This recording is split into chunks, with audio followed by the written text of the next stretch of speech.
absolutely dapper tonight yourself.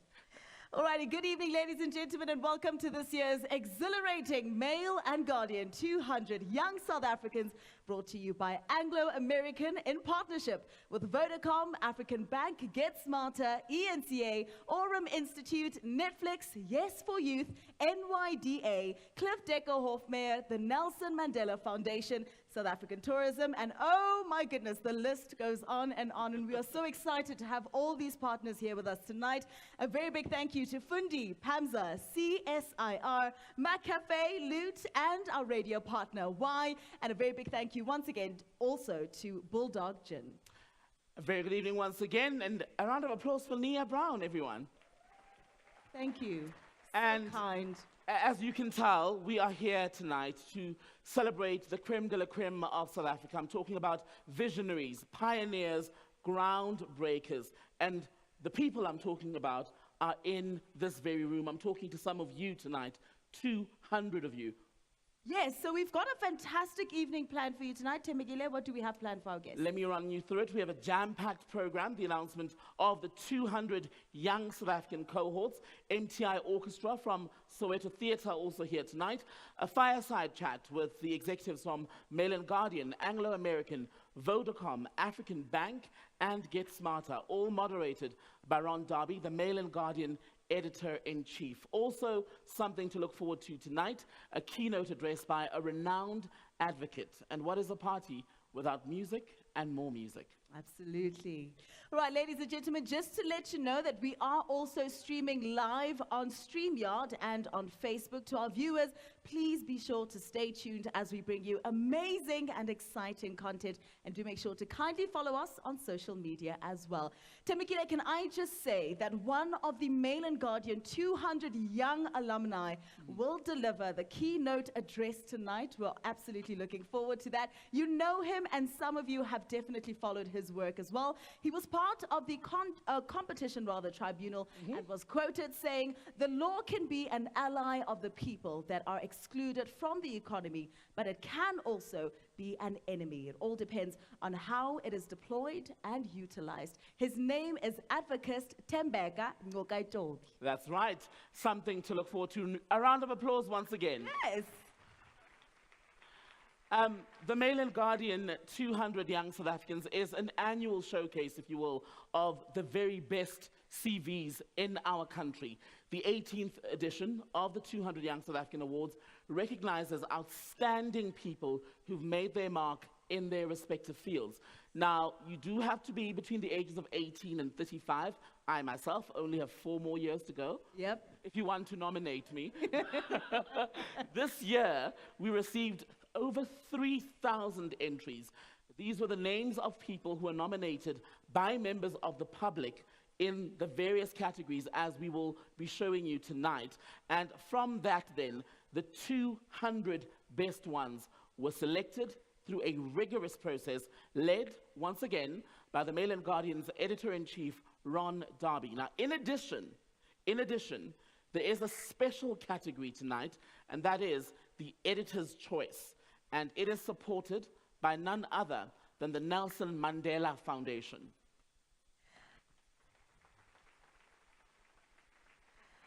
And of course, this is incredibly exciting. We're looking forward to a very exciting evening today. Now, to tell us a little bit more about the 200 young South Africans, ladies and gentlemen, please welcome on stage the Mail and Guardian Chief Executive, Mr. Hussein Kaje.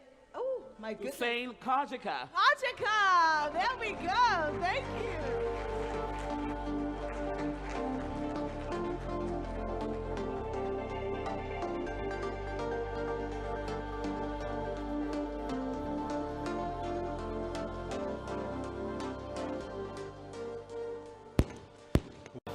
Wow, this is amazing. It's amazing to see all of you. Please do give yourselves a good round of applause.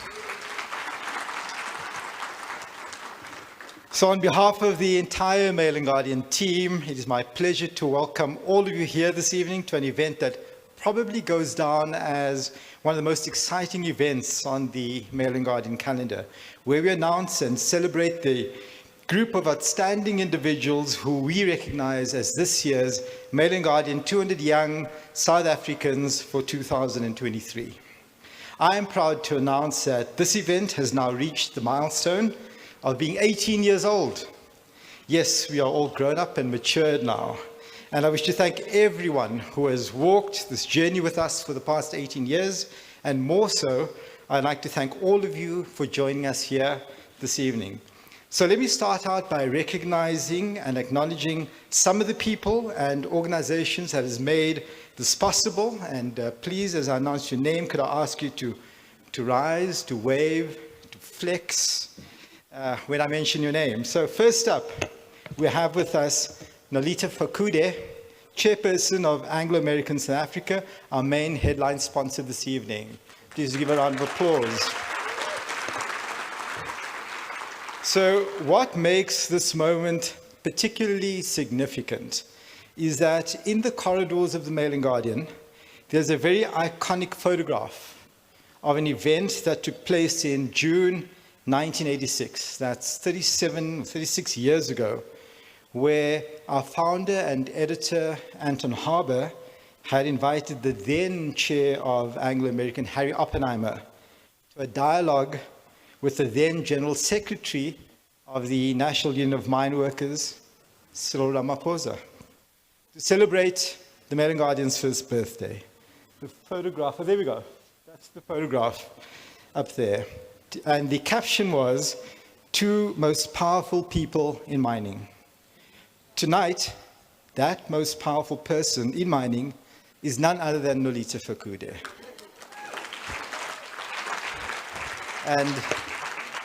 And the second person is now the President of the Republic of South Africa. And if that doesn't serve as an inspiration to all of you, then I don't know what will. So thank you, Nolita, for gracing us with your presence tonight. We look forward to hearing some of your insights that you will share with us later this evening. Regrettably, President Ramaphosa had to travel to Europe and could not be with us. He has sent his apologies and wishes you all well. Nolita is joined by Natasha Viljoen, the CEO of Anglo American, as well as other members of her executive team, and allow me to thank all of them, especially Navashni Naika and the comms team, for all their effort to making this evening magical. It has been an absolute pleasure to work with all of you in the lead up to the event here this evening, and we hope to do many, many more in the future. We're also joined by Yolanda Cuba, who tonight represents the Nelson Mandela Foundation, who has given their full endorsement to this project.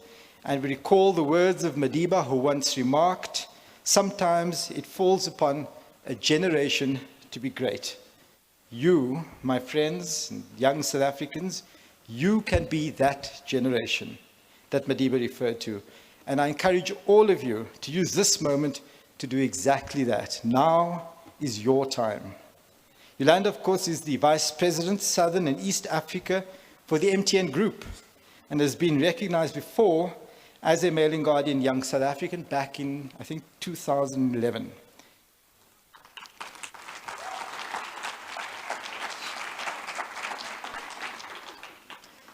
I also wish to recognize our gold sponsor tonight, Vodacom, represented here by Amir Gina and Tami Majola. They are here. They should stand. I'm not sure where they are. The team at Vodacom, there we go, has always been ardent supporters of journalism for many, many years. And as an industry, we are grateful for their support. Please do convey our gratitude to your CEO, Shamil Jusub, and on behalf of ourselves and of our industry, for the investment he continues to make towards press freedom, which we regard as a cornerstone of our democracy. Thanks so much to Vodacom. African Bank is our banking partner here this year. I've just met them earlier. Kobisa Nchona, welcome to you and your team, and thank you for having faith in this project. Thank you.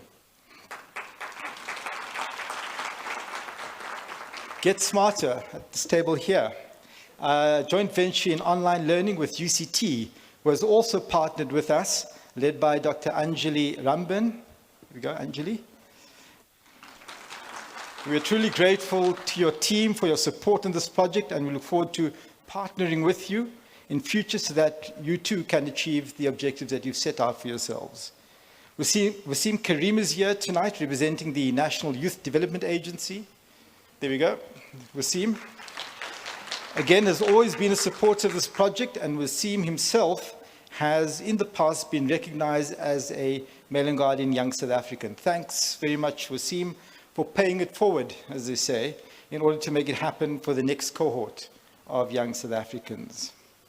A new and exciting addition to our network of sponsors is Netflix, represented by Mohadi Siyabi. I've not met her yet. I'm not sure she's here. I know there is a Netflix function on tonight as well. Mohabi immediately and almost without hesitation agreed to come on board, and we look forward to developing a longer relationship with them as well. ENCA and YFM are two broadcast sponsors, and wish to thank the leadership teams for making this happen and to ensure that tonight's event reaches the ears, eyes and minds of many, many more South Africans who can be inspired by the 200 young that we showcase here this evening. Cliff Decker Hofmeyer, represented by Jackie Cassette. I think I saw them at the table here. Jackie heads up the pro bono team at Cliff Decker Hofmeyer. Yes for Youth, led by Ravi Naidu. I've not met him yet.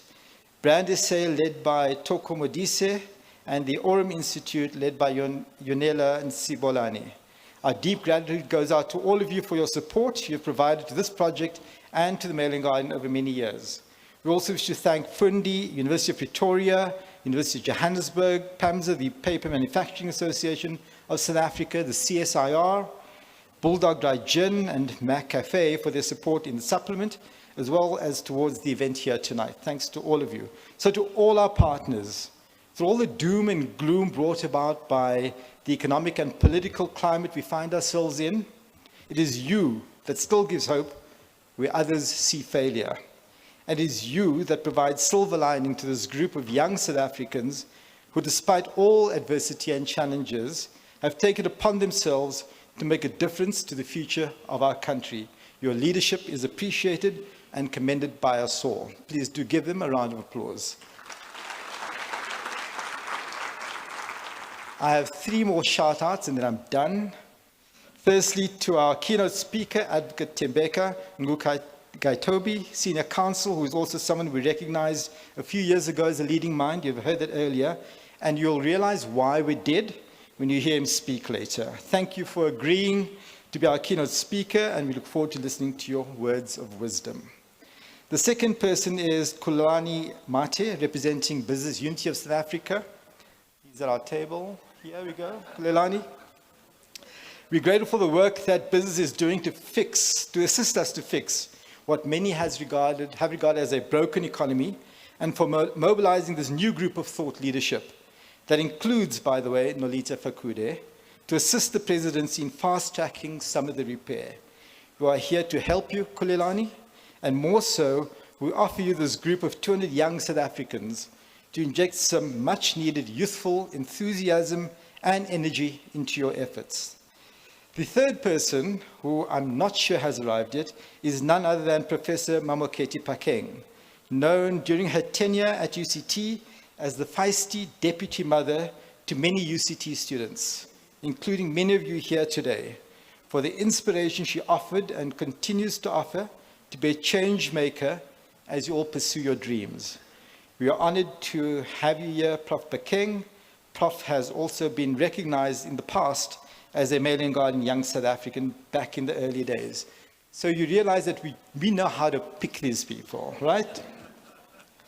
So let me conclude by saying that, you must have realized that a great number of individuals who we have recognized in the past have progressed through their careers to become South Africans of great significance, many of whom I've mentioned and many of whom are here with us tonight. And this demonstrates the strength of this accolade that we bestow upon you, and also reinforces the strength of the Mail and Guardian brand.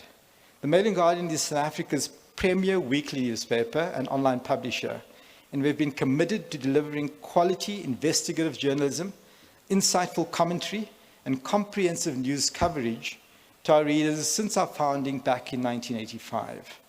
We recognize the ambitions of our president within the first year of our existence, almost 40 years ago, and we went on to recognize the likes of Tebe Kalafeng in 2006, Chilitsi Malwala and Prof. Bakeng in 2007, Ruben Riffel, the renowned chef, and Fikile Mbalula, who is now our ANC Secretary General in 2008. Trevor Noah in 2010, look where he's gone to. Ronald Lamola and Jordan Hill-Lewis in 2012. And I could go on, and they've all progressed to become significant people within the South African landscape. And this is why, with a strong focus on political analysis, Southern African news, local arts, music, and popular culture, we've earned this reputation as a trusted source of information and a newspaper of record for South Africa. Our purpose at the Mail and Guardian is to foster dialogue, champion truth, and effect positive change. On that note, allow me to express my heartfelt gratitude to the team at the Mail and Guardian, led by Ron Darby, our editor-in-chief. Ron, can you just wave for us? Tahir Hurzuk, our CFO, saw him wandering around. Brian Kumalo, our head of commercial. Scott Smith-Peters, our chief digital officer. But even more importantly, the people who really make it happen. Michlodi Makati, Innocent Chirakose, Suwela Mampiswana, and Wendy Mosetli. And these are the individuals who pulled this event off. Well done, guys. Please, thank you for giving them a round of applause. I also wish to thank our shareholder partners, the Media Development Investment Fund, represented here this evening by Lebogang Bapada. I'm not sure where Lebogang is. She is here. There we go. And the rest of the team who are watching on our streamlining platform. I hope it's working, guys. Harlan, Patricia, Joanna, and Bilal, I hope you've all managed to join. Thanks to all of you for your support in council. Finally, remember that we have brought all of you here together this evening to celebrate your success. Take advantage of this opportunity. Tonight, you share a room with a group of like-minded individuals who are all invested in an objective of building a better future for South Africa and its people. And tomorrow, our job at the Mail and Guardian is to shine a light on you and give you, as well as the rest of South Africa, that much-needed hope and inspiration that we will heal and that we will be better. We applaud all of you, we honor you, and we once again thank you for joining us in this momentous celebration here this evening. Thank you very much. Ladies and gentlemen, give it up for Hussein Kajika, Mail and Guardian Chief Executive. And as Hussein was saying there, I love what you said at the end, that we will heal, we will get better. And he mentioned this next individual a short time ago. If you ever need legal help, he has been known to get people out of quite a bit of a pickle. I'm talking here about Advocate Thembeka Mngadi, who's going to deliver our keynote address tonight. Ladies and gentlemen, let's welcome him to the podium.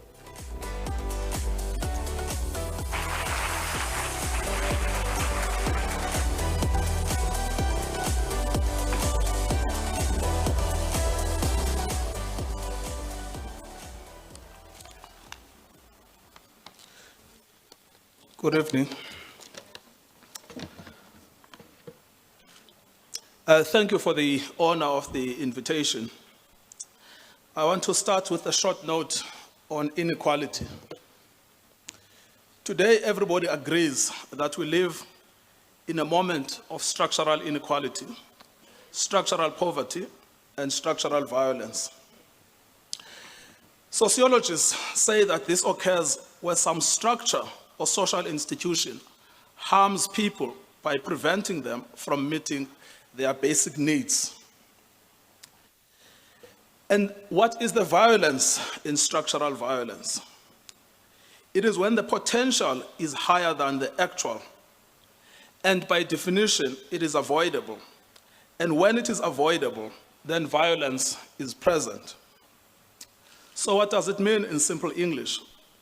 It means a denial of access to resources will not per se constitute violence, but it will be violence when it is avoidable. And so, a life expectancy of 30 years, perhaps during the medieval period would not have been an expression of violence.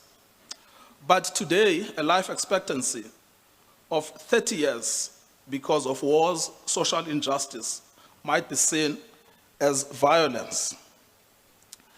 So the power of the theory I want to talk about today is that it forces us to look at externalities, government, non-governmental, economic structures that determine our access to resources, and hence they constrain our ability to act independently. And this is not my theoretical construct. It is also borne out by available data on social stratification. Let me give you some numbers to understand why I say South Africa's construct is born of structural violence. In 2018, the World Bank delivered a report on the state of South Africa's economic, quote-unquote, progress since 1994, when the ANC became the government. It noted that South Africa is one of the most unequal countries in the world. You can use the Gini coefficient or any other measure. And it found that for about 76% of the population, poverty is a constant and a menacing threat to their lives.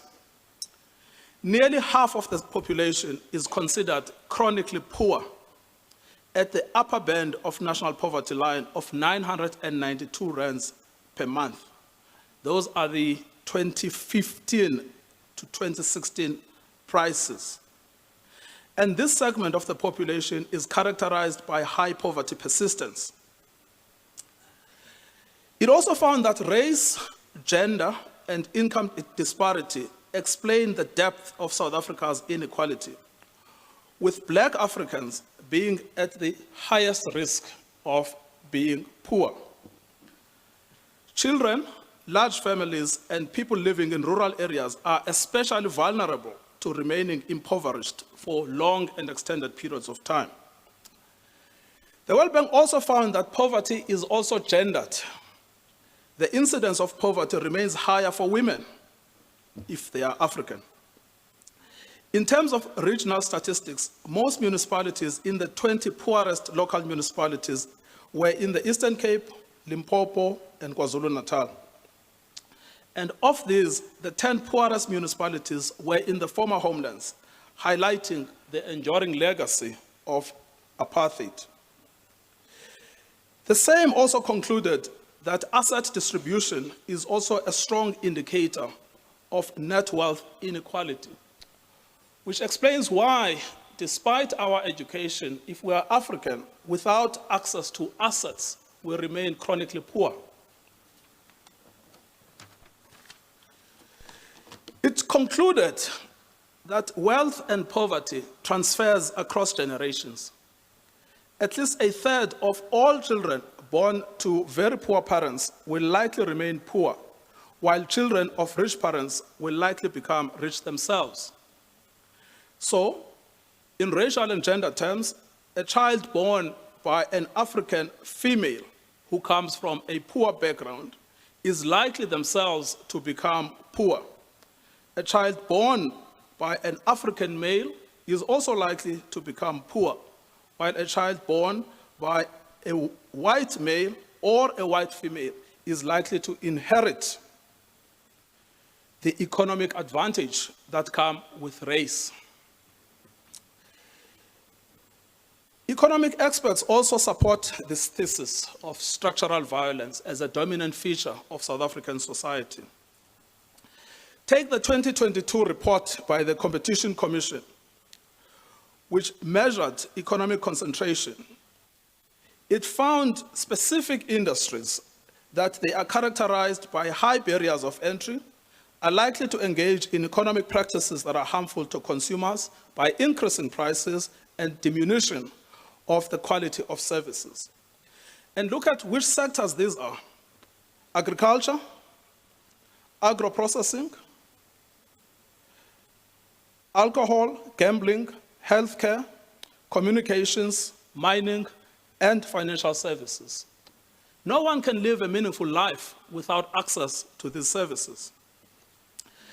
The analysis of the Competition Commission also showed that small and medium enterprises have greater entry and exit rates than larger firms.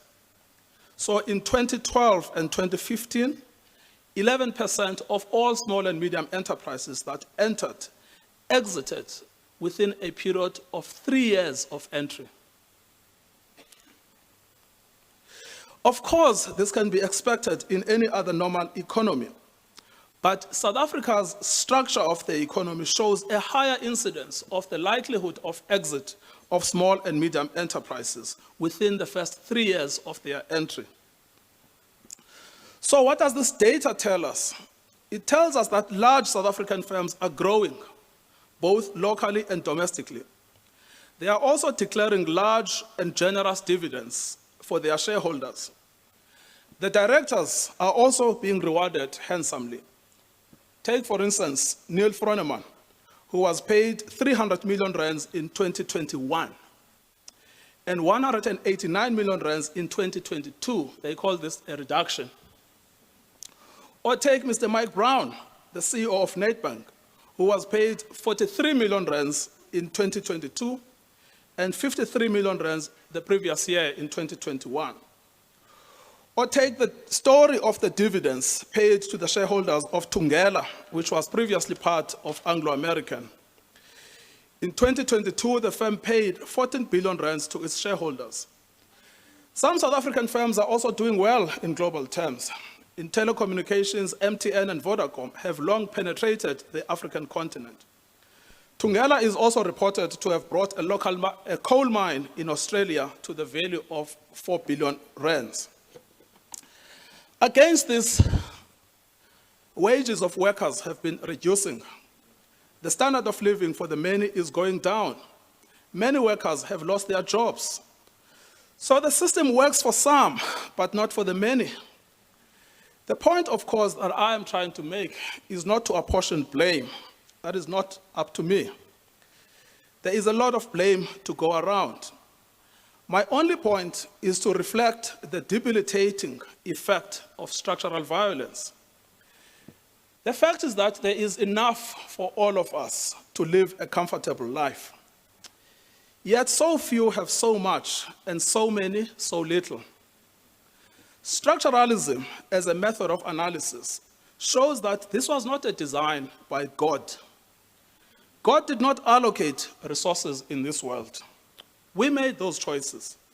We decided who gets what and for how much and when. So how did we get here? How did we inherit a country that is characterized by these deep levels of structural violence that is racist and gendered in its character? This takes me to my second point, and it is about the past or history. And it explains, even if tentatively, the social and economic structure that we inherited. There are many vantage points from which to speak about the past. Maybe we are unable to speak about the past. William Faulkner, the novelist, once wrote in 1961 in one of his novels that the past is never dead. It's not even past. We are now in 2023, 50 years since 1973. It was in that year that the United Nations adopted the Convention on Apartheid. In the very first paragraph of that convention, apartheid was declared a crime against humanity. What is this crime?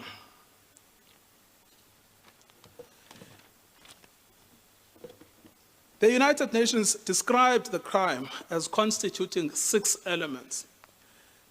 We have to consider each of them. First, it's the imposition on a racial group of living conditions calculated to cause the physical destruction in whole or in part. If you grew up in the Transkei like I did, you will know what this means. Secondly, it's the laws calculated to prevent a racial group from participating in the political, social, economic, and cultural life of the country. Now again, if you're a product of apartheid, you will know about the sporting discrimination. Thirdly, it's the creation of conditions preventing the full development of a racial group by denying them freedoms such as education, you've heard about Bantu education, nationality, you heard about the Bantustans, freedom of movement. Fourthly, it's the establishment of the ghettos and separate reserves. Fifthly, and this is the United Nations speaking in 1973, it's the expropriation of land and property belonging to a racial group or members of the group for allocation to another racial group. Sixth element, it's the exploitation of labor for the members of a racial group by submitting them to forced labor. And so in these 6 defining features, the convention captured the essence of apartheid in at least 3 respects. Firstly, it shifted the focus of accountability from the individual to the state. It recognized that apartheid was by its design a systematic crime. And as a systematic crime, culpability extended to all those who derived a benefit or advantage, including economic advantage from the system. So apartheid is not a crime without criminals. The declaration exposed the facade of separate development because it focused on expropriation of labor, expropriation of land, and deprivation of fundamental rights. It was also able to show that the notion that apartheid is about separate development is a lie. The development of the white race was achieved at the expense of black people. Blacks lived alongside whites, but this was not a relationship of equality, but a relationship of racial subordination. So when Africans were stripped of their South African citizenship, the effect was not to deny them a place to stay, but it was to prolong their subordination. And so this was the whole point of 1994. It was to end apartheid, to end it now, to end it for all times. Just like the famed lines in the poem by the British miners about the life in the mining compounds of the Rand, reflecting the confluence and the contradiction of racial capitalism. And these are the lines from that poem. In a city on a corner stands a house that's mighty grand, where in glory and in splendor dwell the magnates of the Rand. What a system, what a crime. We can't mend it, we must end it. And we must end it now and for all times. What does ending the system, what does ending the crime, what does ending it now, ending it for all time actually mean? It means returning the land. It means ending racism, ending inequality, ending sexism. These are the sine qua non for the construction of what I've described as a new non-racialism. And the new in this non-racialism is a focus on the economic dimensions of non-racialism. It is going beyond 1994. So legal apartheid has ended, but social and economic apartheid remains. Why has it been difficult to uproot social and economic apartheid? Why has it been difficult to face the crime? Because already in 1973, apartheid was condemned because it denied the humanity of its victims. But despite this, there has been no economic reparations for the victims of apartheid. Things have just continued as they did. There is a third point, of course, since I have declared that it is not my job to apportion blame, but to state the fact. There is a third point, of course. Namely, we ask, and younger people than us, ask the question, why was this not resolved in 1994 when you guys got freedom? Why have you burdened our generation with the force of history? Professor Sampie Blanche has tried to explain why this was not resolved during the transition. He has referred to what he calls the decisive influence of the mineral energy complex in the process of the negotiation. He refers to many secret meetings and discussions by leaders of capital, global and domestic, with the ANC, and separately with P.W. Botha's government and F.W. de Klerk's government. He points out that when Nelson Mandela was released from prison in 1990, these business interests that wanted to capture the transition intensified their attempts to influence the policy direction of the new South Africa. Mandela himself, he points out, was party to some of these discussions, then in his capacity as ANC president. These discussions would reach their climax in October 1993, when F.W. de Klerk surrendered power and gave power to a new entity known as the Transitional Executive Council of 1993, which enabled the ANC to nominate an equal number of representatives with de Klerk's government. But this TEC ran out of cash. It went cap in hand to the International Monetary Fund for assistance. But the IMF agreed. It put a condition. It wanted South Africa to undertake a particularly preferred future economic policy. Terry Blanche says, in effect, this was an agreement to a neoliberal economic policy post-apartheid. My own view is that Terry Blanche perhaps overstates the influence of white economic power as the primary driving force in the transition from apartheid to democracy. And he underplays the autonomous policy evolution of the ANC, which took the lessons of the Cold War into account when it negotiated the transition.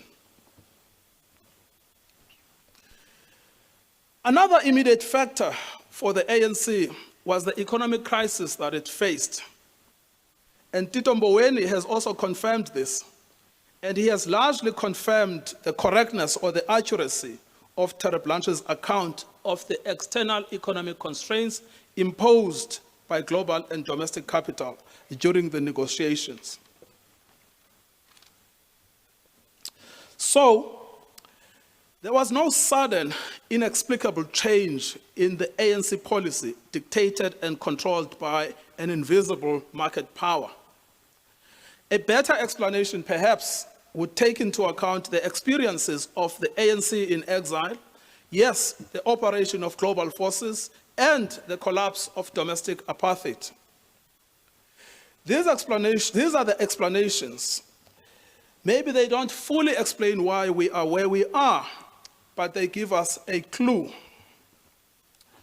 So far, I have spoken to you in very pessimistic terms. I have been trying to show a confluence of history, economics, and politics, and its malevolent impact on our individual action.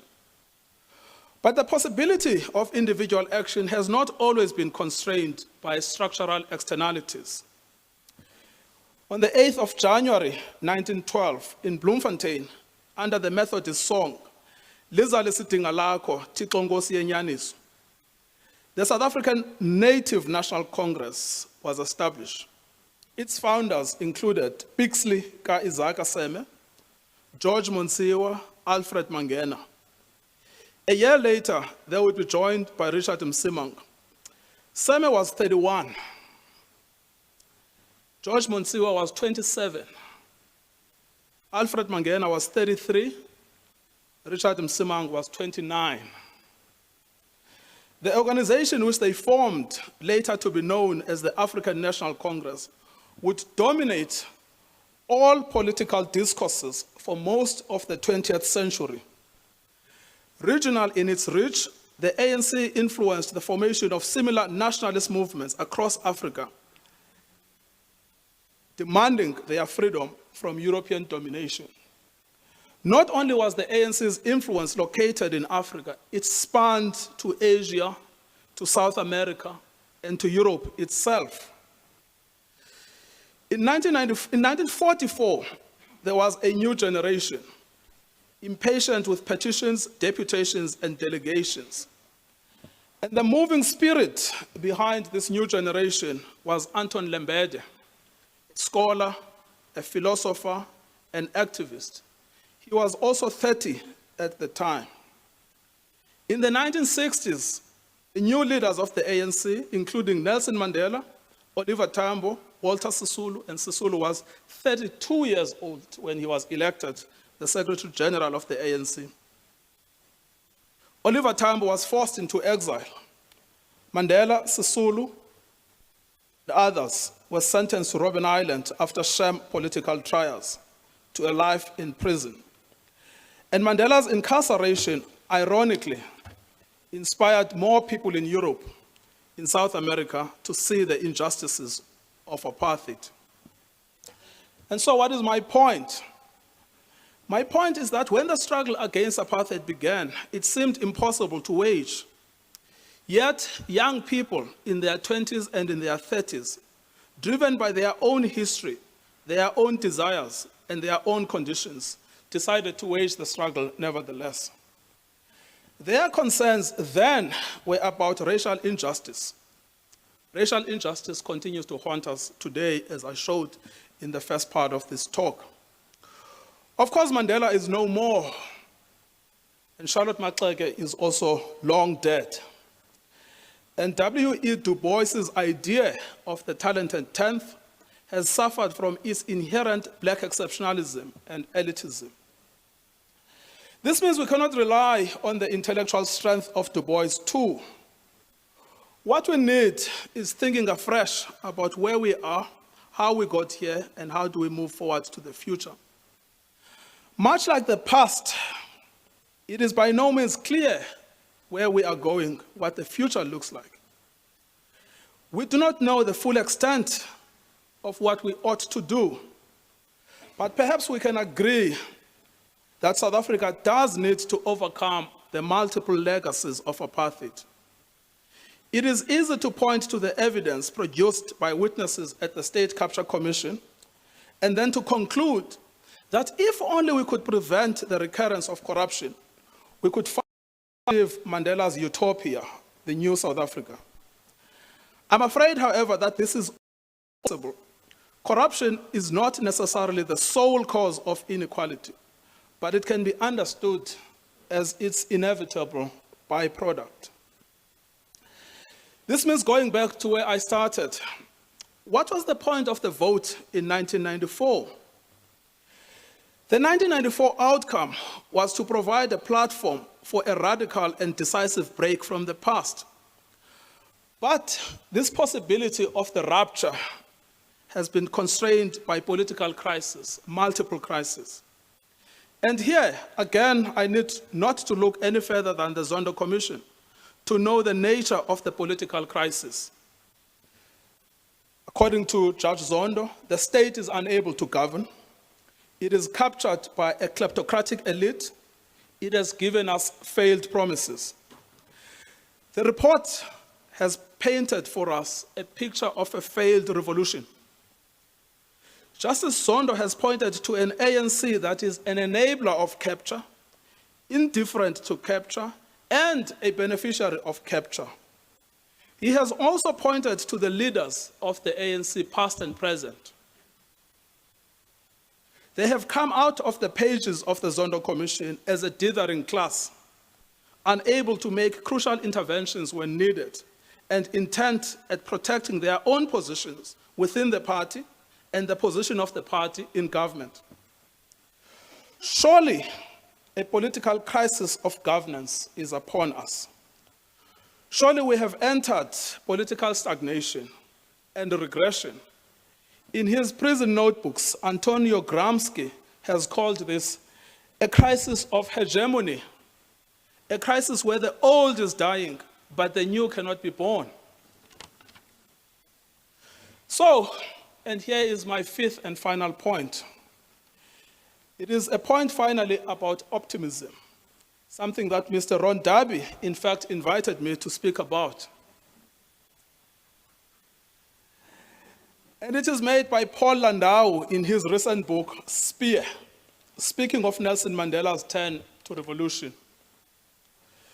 Looking back at what Mandela could achieve in his lifetime, becoming the greatest revolutionary of the 20th century, it is easier to believe that things worked out as they were destined to. Yet, as Landau traces, Mandela was always filled with doubt and skepticism. He did not believe that he had abandoned a lucrative legal career in a sacrificial ritual to bring us freedom in 1994. He did not know that he would contribute to the collapse of the apartheid system. Nor did he know that his example would inspire millions across the globe to dream for their own freedom. At each stage of his life,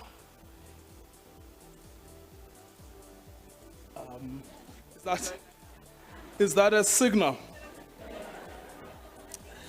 At each stage of his life, at each crucial moment of his decision, he was always in doubt. He doubted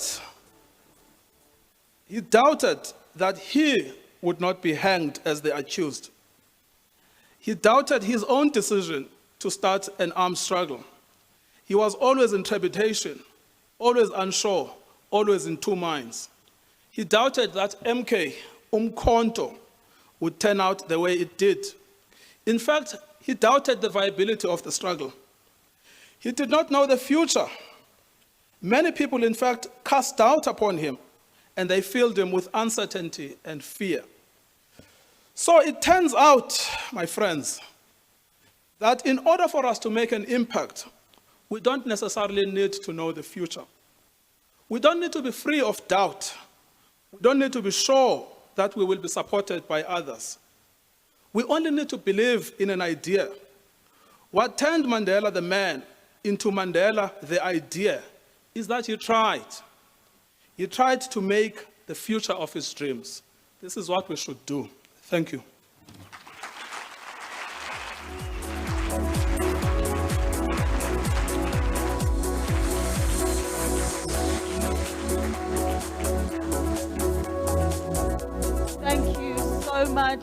Thank you so much to the advocate for those incredibly inspiring words. At some point, I thought I was at the Oscars with the walk-off music.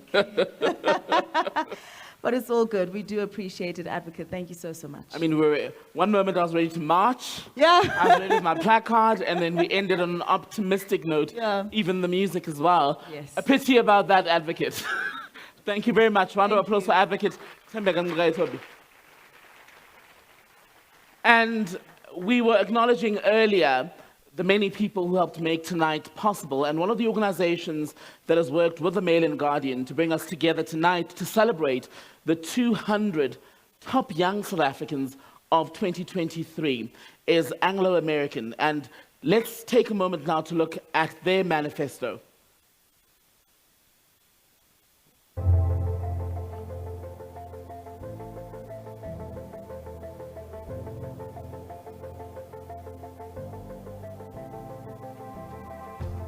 I sometimes ask myself, did my journey have to start like this? Did our history need to be this way? What made you rise and find the courage to stand up?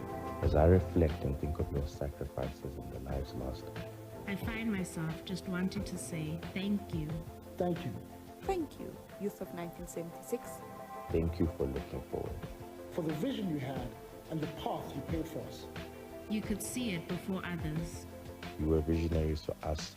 The youth of 2023 You knew our potential You knew what we could bring to the table, of this nation. and the world. you knew that brilliance lives in us. And that inventors and innovators would stem from us. Now we are leaders pioneering our own future. Because you protested for us to have a voice. Securing our generation's future just like you did for us. Here's to the Mail and Guardian Top 200 Young South Africans of 2023. and salute to the youth of 1976.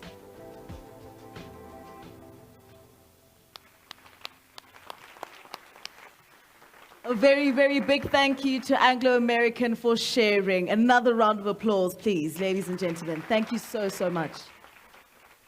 All right, and now on stage, I would like to invite once again Hussein Kajaka, Anglo American Chairperson Nolita Fakude, Amir Jina from Vodacom, Gobi Sanchona from African Bank, and Dr. Anjali Rambir from Get Smarter. And lastly, I would like to welcome to the stage as well Ron Darby, the Mail and Guardian Editor-in-Chief, to moderate the Fireside chat under the theme, How do we rebuild confidence amongst young South Africans about the future of the country almost 30 years after freedom? And as they make their way to the stage, can we please give them a round of applause?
Good evening, everyone.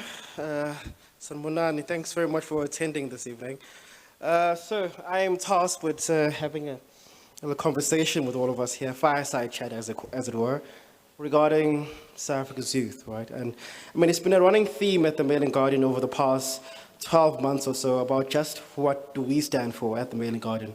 Now, there are typical journalistic values that I don't want to bore all of you with. Yeah, you know, truth, independence, and so on. But more important than that, why do we do the work we do? Now, our most simple answer, I think we had a strat session at the beginning of the year, is that quite simply is like building a better South Africa, fundamentally. Easy as that. I mean, one day, my boss will afford a better marketing spiel for us, right? Anyway, in this better South Africa drive, I think it begins with you, the youth. And to my panelists sitting before, there are 200 exceptional members of that club in the audience today. Now, we know there are challenges. I think the keynote speaker spoke of just the structural issues within this country that remain. But I'd like to talk about how we rebuild their confidence in this country of ours. Now, I'll ask all of you to give your opening remarks, and I'll start with you, Nolita. As Anglo American, you must face a barrage of negative questions about South Africa and its future. It must be demoralizing, I can imagine. But what can you tell the youth, just to help them rebuild confidence in this country of ours? Thank you, Ron, and good evening to everyone. When we think about South Africa, we always think about the fact that we are a country that, in our view, has got a lot of potential. And that potential, for various reasons, as earlier outlined, tends not to be fulfilled. But also, we realize that that potential, in many regards and respects, in our industry specifically, gets to be fulfilled because we stick to our knitting. And our knitting being mining. And if you take a step back, you say, how do we partner with stakeholders in such a way that the future is different from the past? And part of us sitting here this evening is part of that conversation, because we kept saying to ourselves, what voices are missing from our conversation? And one of the voices here that has been missing is the voice of the youth, because that's the voice of the future. So from that perspective, if we didn't believe in the future of this country, we would not be having this conversation. We would not even be sitting in this particular conversation. And we are saying that with the past, we have inherited a lot of baggage, the good, the bad, and the ugly. But we choose to look at the positive and build on the positive, and then make sure that the future that we build together is going to be different. So that's what we tell people, and that's what we believe. Obviously, if I go with you, your thoughts on just this, almost this mission, like a religious mission of rebuilding confidence now in the country?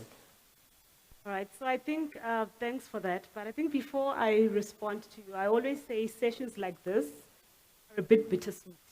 I think we are here to celebrate visionaries in the various spheres.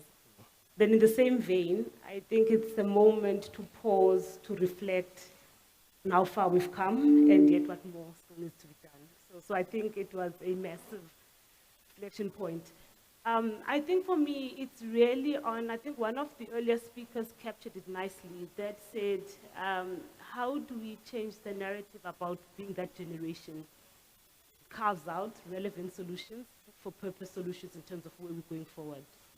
I think I was resting that, and I mean, one of the nicer things, I think Nolita just mentioned now, is I currently work for an organization where its ethos is we are that organization for the people, serving the people. So I think it's really around how we partner for success. So I think for me, this notion around the going forward view is always on the basis of what do we do that takes us forward. Let me go to you. Well, first of all, thank you for the opportunity, and congrats to all the nominees for the awards. I think it's an awesome achievement. I think as a youth at heart, I think what corporates need to do more of, Vodacom itself, is listen. I think the youth have a history of speaking up, all the way back in 1976, moving on to Data Must Fall, Keys Must Fall. The youth have been on the forefront of speaking up against regime or unfairness. And I think as corporates, we need to listen more. You know, it's probably the toughest time to grow up in South Africa as a youth. Listen, and when you use the word confidence, I think youth have that inner confidence. I think if you speak, when I was speaking to some of the winners earlier, they have that confidence that I am the best. You know, just the environment that they're growing up in that's probably letting them down. And I think we as the corporates need to alleviate that and help them, and offer that support for them to fulfill their dreams and hopefully remain in South Africa and make a difference. I was looking at previous winners from last year. I mean, someone matriculated when they were 14, people are studying in Oxford, Harvard, Cambridge. You know, the potential is there. And I think it's our job, our responsibility to harness that, ensure they fulfill their dreams. But first of all, listen. I think, yeah. Doctor, from Get Smart, your view on just this chore, this job? Good evening, everyone, and thank you for having us here. Such a privilege to be part of this event. Can you hear me? Yeah, can hear you now. When we talk about rebuilding, about embracing opportunity, it's something every day. It's smarter. This seems a bit better. It's what we talk about every single day, embracing all the opportunities that come in front of us. Yes, we are faced with challenges everywhere, every day. But with these challenges come so many opportunities. In every conversation that you are having with someone, everywhere where you are meeting individuals. I mean, just today, this evening, about a hotspot of opportunities, like-minded individuals, as one of you said earlier. It's just really about embracing these opportunities, being fearless at all times, ensuring that you can move forward, even with uncertainty, with doubts that we always have. Nothing is ever 100% certain today. In fact, the most competitive economies, as most of you would know, thrive on agility and being very adaptable. So that's what we need to do, in my opinion. All right. Hussein, boss? Before I answer that, what time are we having dinner? Hope soon after this session. We're all very hungry. But yeah, look, I mean, I think for us, we're an enabler, we're a platform, discourse. We've always treasured ourselves as being a home for quality journalism, for voices, to be able to showcase voices, especially voice of the youth. I think what really inspired me many years ago during the Fees Must Fall movement was the way the youth could articulate themselves and take on the likes of university leadership, the VCs, and really engage with them, debate with them, and really sort of bring about change through their debate and through the way that they were able to articulate their cause. For us at the Melon Garden, I think we could do more of that. I mean, I think we often criticize ourselves back at the office about the fact that we have these 200 young South Africans who we showcase each year. What we haven't done is continue create a sustained sort of process post the event this evening, where we help these individuals either get into sort of good positions. I mean, a lot of them have the ability to do that themselves, but we haven't connected the dots. We haven't sort of connected them to corporates. And I think that is what we need to do a lot more of going forward, so that this project becomes a sustainable project that develops the momentum and continues with that year in, year out. Now, I'm going to speak to the two, Vodacom is also a big business, but I suppose I'm going to start here at Anglo and African Bank. With regard to, I guess, the biggest concern around youth is the fact of unemployment, right? It's the biggest crisis we have. It's why July protests can happen, is because all these youth are sitting with idle hands. Nolita, like, what initiatives, I'm sure Anglo American isn't a few, but what more can business do with regards to creating more employment opportunities for young South Africans? Yeah, Ron, this is a vexing and wicked problem for all of us as a country. And the fact that we continue to look up to big business to create jobs is problematic in itself. The point that the advocate made around small businesses' entry and exit in South Africa having a lifespan of 3 years, it's part of what we should be looking into, because that is not the norm. The norm in other countries is actually that you get small businesses being there for longer, and also because that's where most of your jobs will be created. And as we are looking into the future, business broadly is partnering with younger entrepreneurs who are actually thinking about the future businesses, not the normal businesses of today.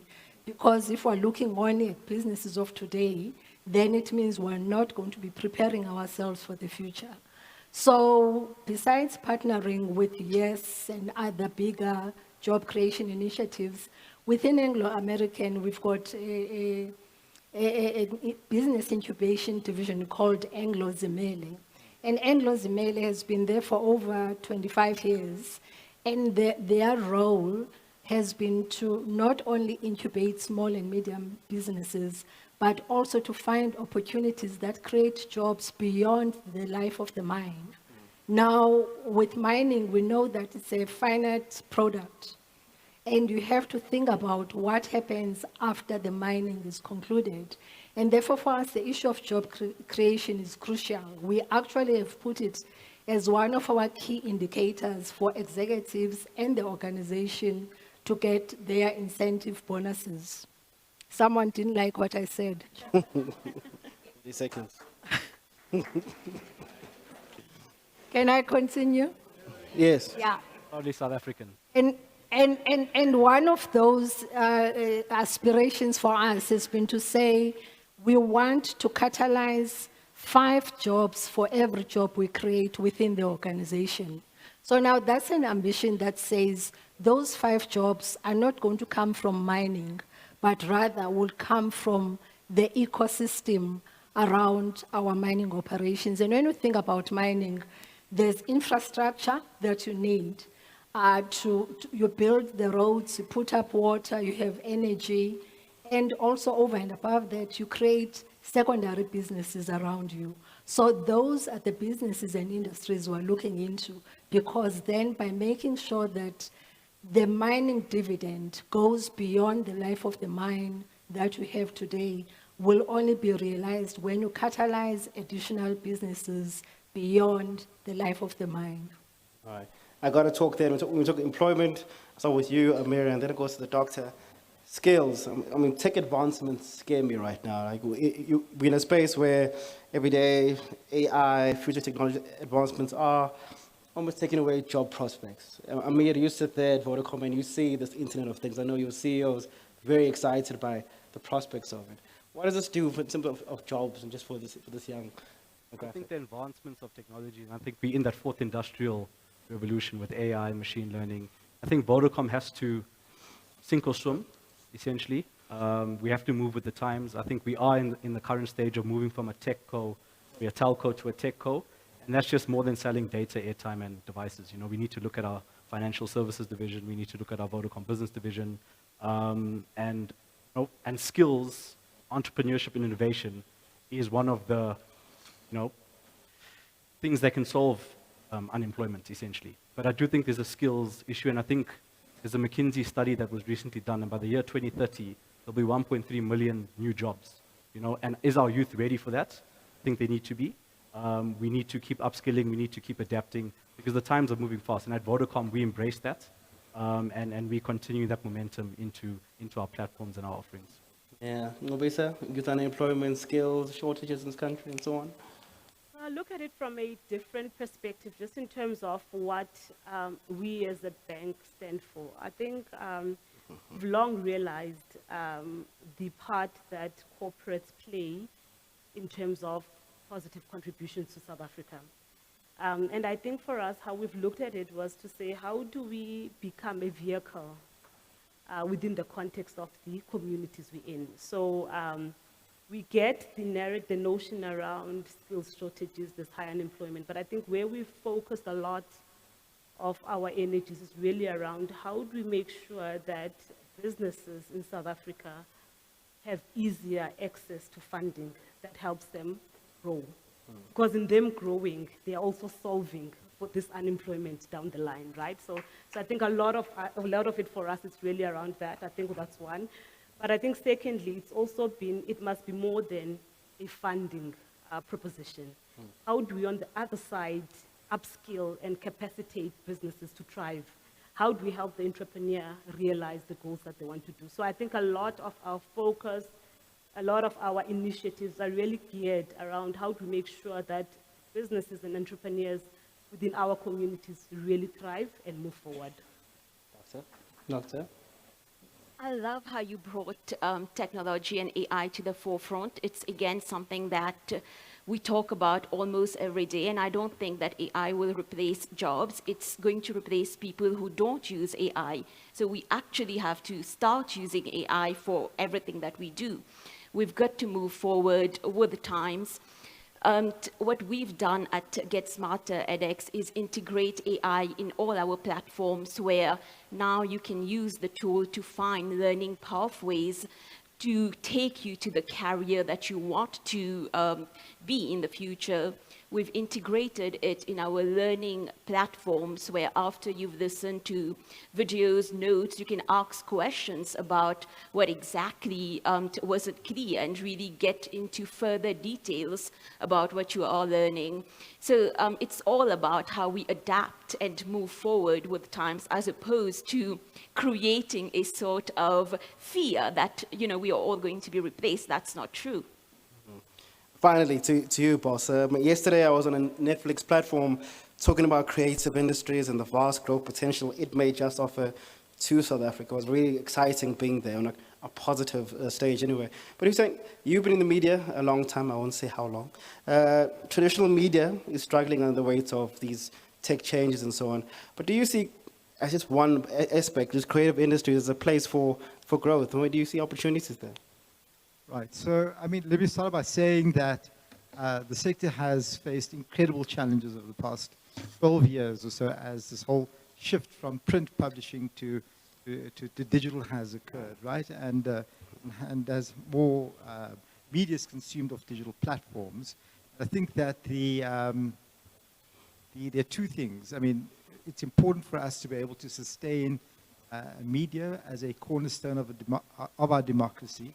I mean, just thinking, what would this country have been like now had it not been for media, exposing everything that happened over the past 10 or 12 years. So you need a vibrant media sector to continue. And as the shift from print, certainly in our experience, has happened, we know that the big tech platforms like Google and Facebook have sucked all our revenue. And we really get a disproportionate share of the advertising revenue or remnant advertising as revenue as a result of big tech sort of really clawing away at all the revenue that ought to come to us. And they do this by using our content on their various platforms, and we reap very little benefit. So I think the one thing that is sort of some light at the end of the tunnel is this engagement we're having with Google right now. And hopefully within the next few weeks or months, or certainly in Q4, we believe that there'll be a positive outcome, as has happened across 22 countries across the world now, where Google has settled and has compensated the publishers for their content. I think this will change the industry quite significantly and allow for more sort of innovation to occur. It'll change our revenue streams, and it'll bring about that vibrancy we once again need in our media space. All right. Okay. As Hussein said earlier, we're all hungry, I'm sure, in the audience. And I'm not going to hold back those dinner plates any further. And I just want to say thank you for the panelists coming on stage, and please give them a round of applause.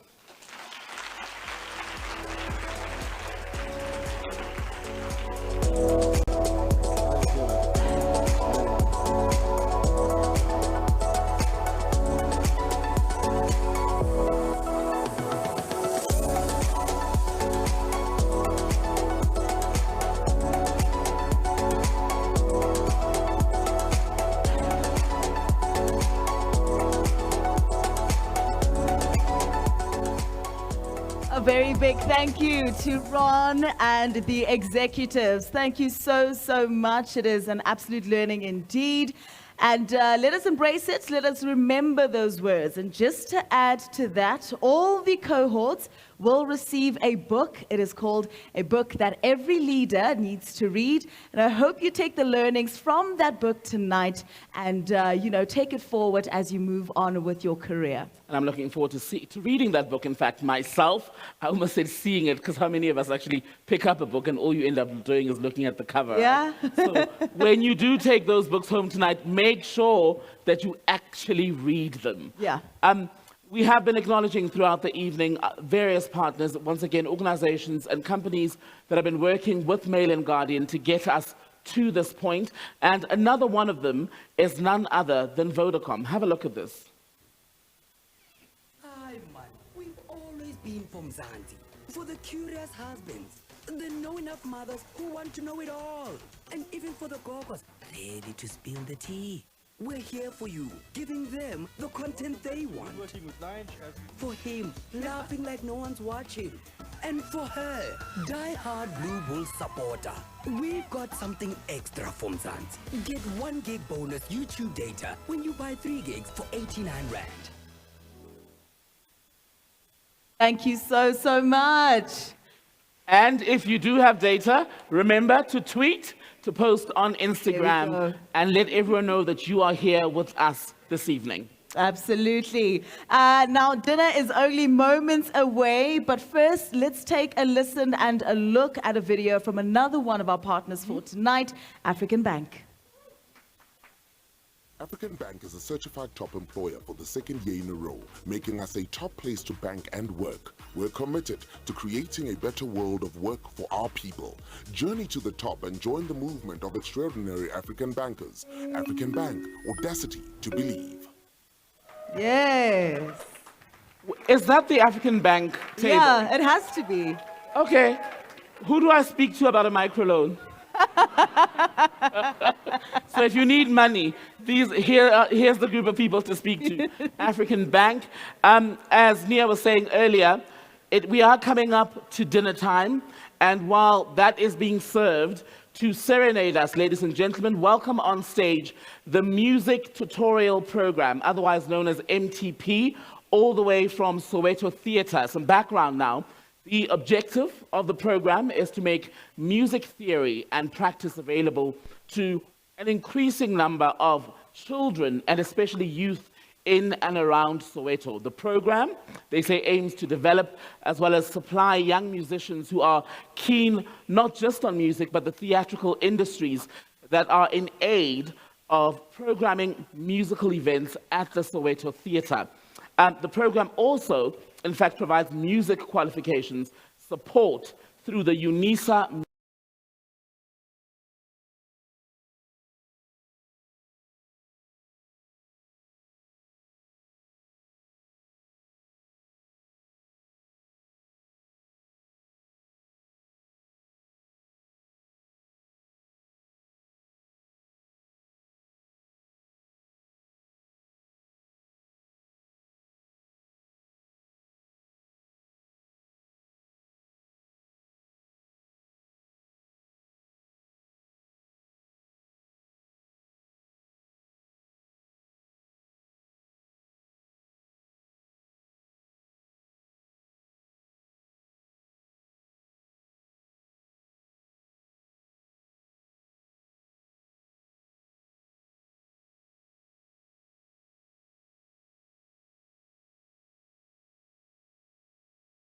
to round off the evening. We'll bring out the team, and they will then be able to give us a taste of what they do at the Soweto Theatre. Enjoy your dinner. See you later.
a reminder for all the winners today, please make sure to collect your certificates outside.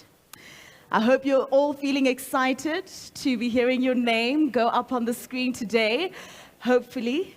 In alphabetical order of the categories, starting with the arts and entertainment to the 2023 cohorts. When you see your name on the screen also, please make sure to come up on stage. But before we do that, I would like to invite on stage Hasina Kassem, the Managing Director at Y, to celebrate and congratulate the cohorts in this category.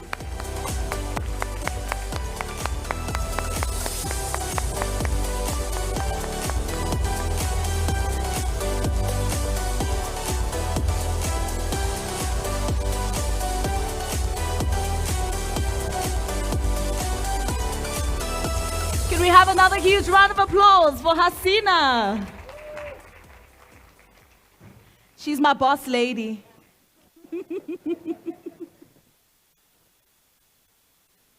The category in no specific order of importance is arts and entertainment. We think of radio, art shows, festivals, musicals, live theater, and so on. This category is brought to you by YFM. The winners are...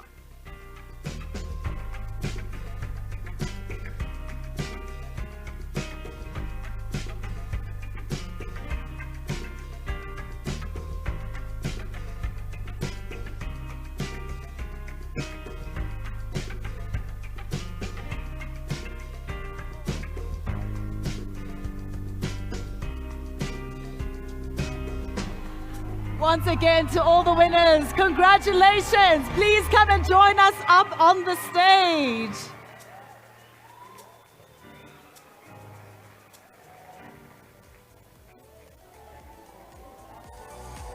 Oh, look at their faces. They can't believe it. Congratulations.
Goodness. Look at all these incredibly talented faces. Congratulations to you all once again. Wow.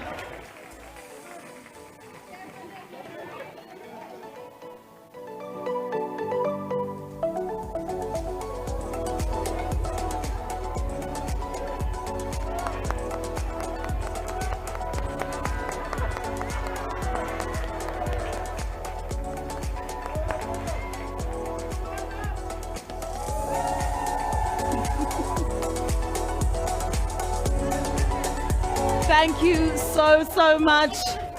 Congratulations to you all once again. Well done, everyone. Your hard work has paid off. The long hours have paid off. It's coming.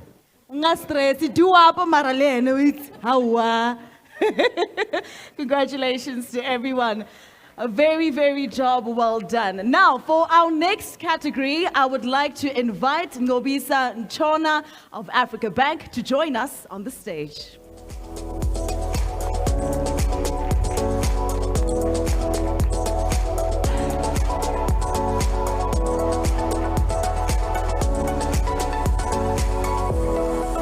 once again, ladies and gentlemen, if you see your face on the screen, it means you've won. So please come through and join us on the stage as well. Make your way up on the stage. All right. Whether they're making deals, making profits, or making a difference, the young people honored in the business category are true movers and shakers. Alongside African Bank, we acknowledge and salute these big thinkers who will be instrumental in getting the South African economy back on track. The winners are...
Another huge round of applause for our winners.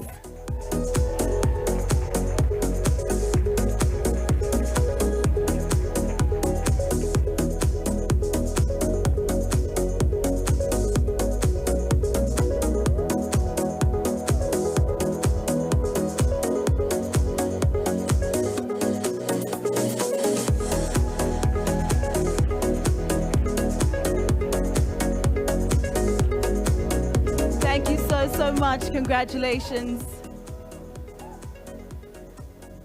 Oh my goodness, the excitement in the room is absolutely amazing. I love this. Congratulations to all the cohorts in the business category. We will soon be coming to you for financial advice and of course, starting a business. I know which table to go to now. Moving right along to the third category, I would like to call on Theodore Mashele from ENCA on stage.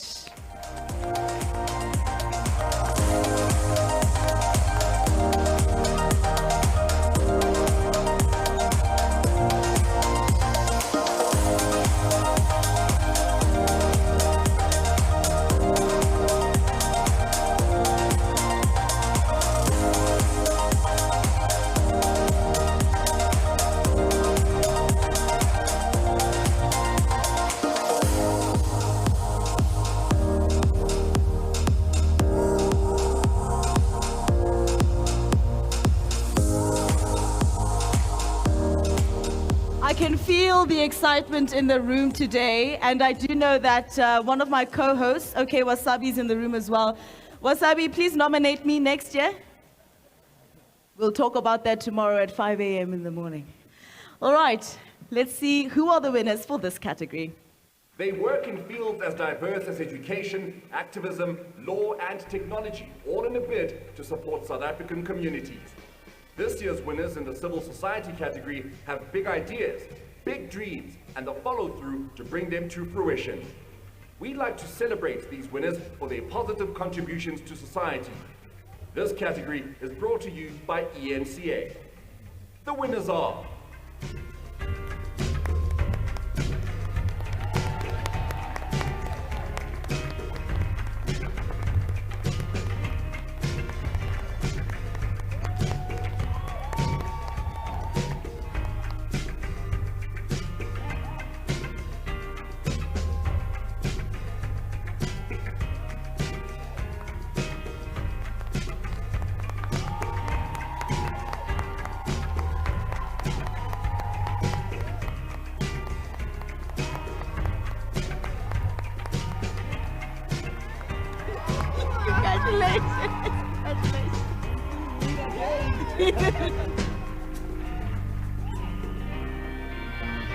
Amazing. That's all right. Congratulations. Congratulations. Congratulations.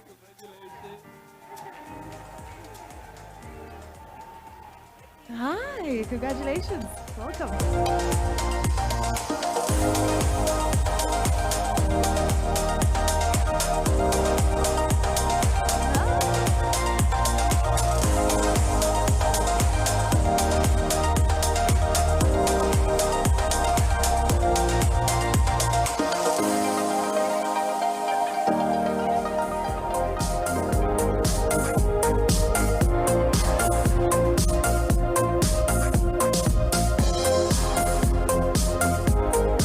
We'll have some minutes.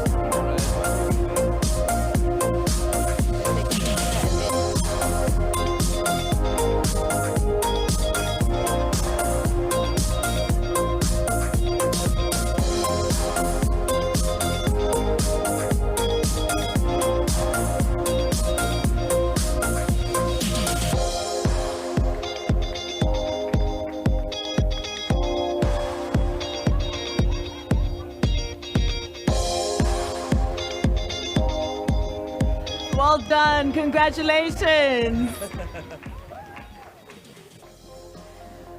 What an amazing feeling to see all these smiles. I love it. Congratulations to the cohorts in the civil society category. Ladies and gentlemen, the next category is education. Can Dr. Anjali Ramburn from Get Smarter join me on stage, please?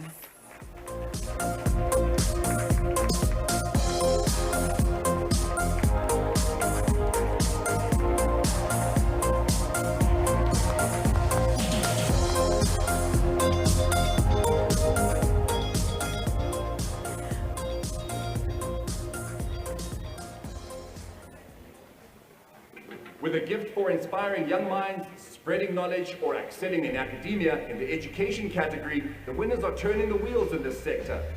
This category is brought to you by Get Smarter. The winners are...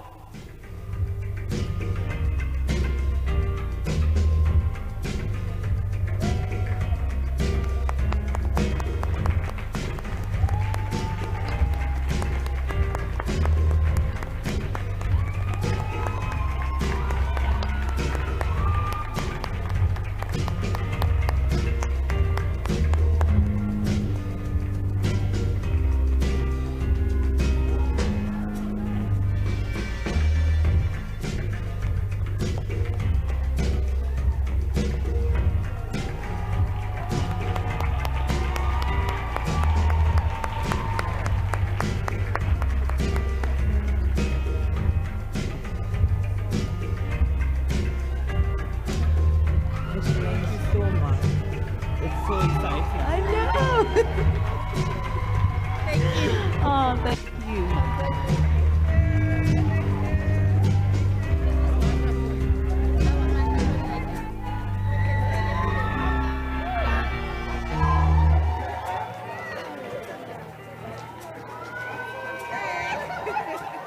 Thank you.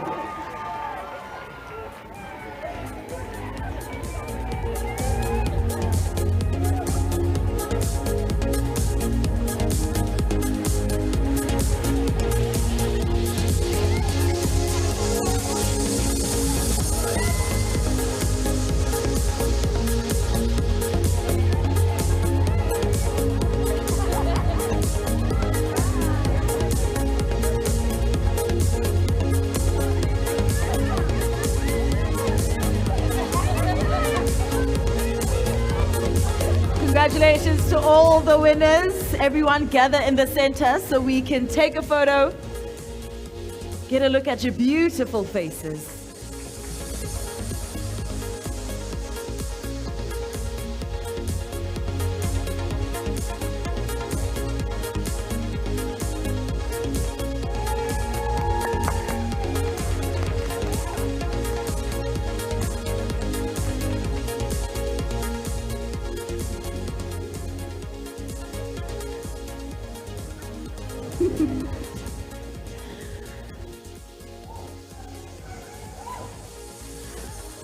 Well done to the cohorts in the education category. Now, moving on to the entrepreneurship category. Can Wasim Karim from NYDA join us on the stage, please, to congratulate everyone?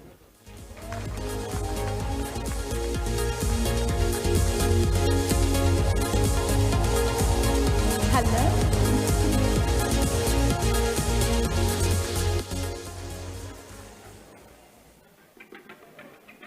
They are risk takers.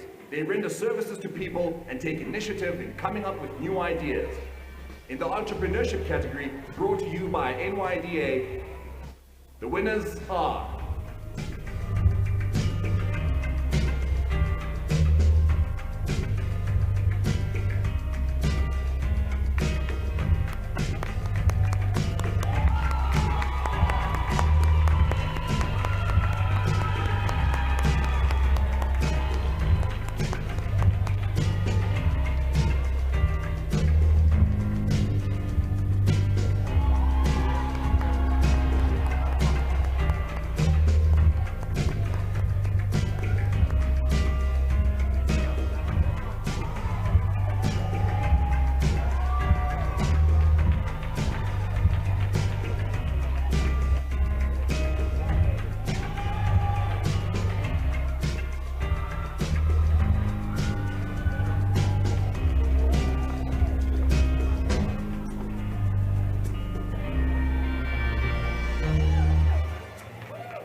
Congratulations! Well done, everyone.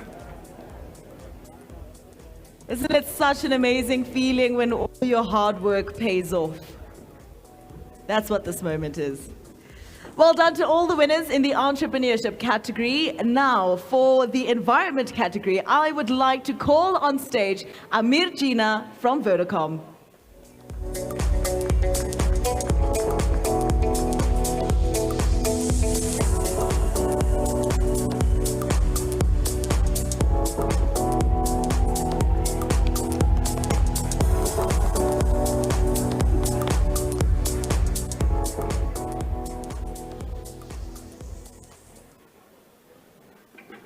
They are committed to taking care of planet Earth. In the environment category, brought to you by Vodacom, we applaud their commitment to making our national ecosystems greener, healthier, and more resilient for future generations. The winners are...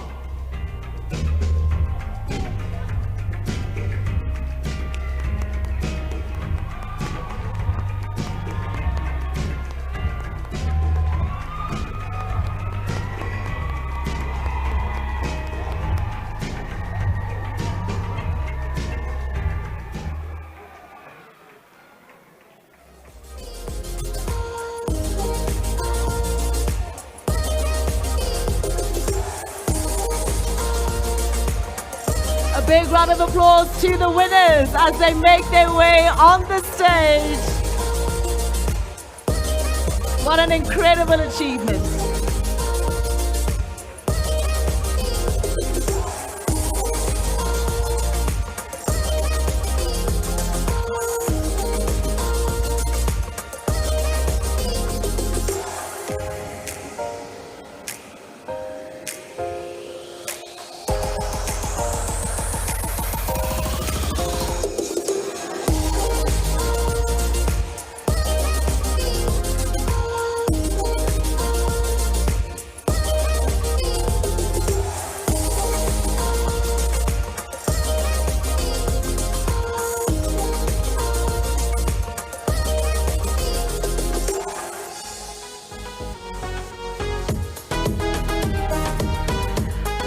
very big congratulations to everyone in the environment category. We will see you at COP28. It is a session of conference of parties. Yes, congratulations.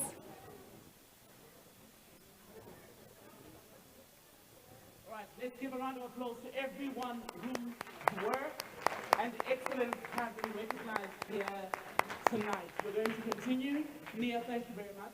To honor many other young South tonight.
Cinematography, production, entertainers. Some are storytellers.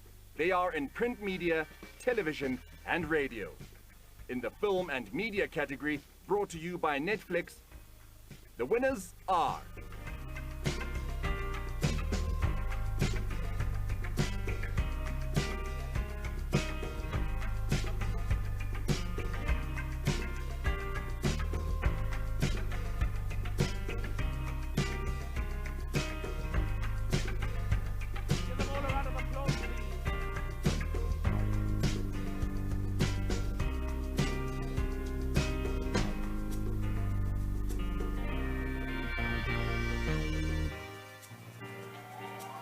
I mean, do you see the excellence? We're talking directors, we're talking content managers, commissioning editors. A round of applause, please, for the stars of the film and media industry.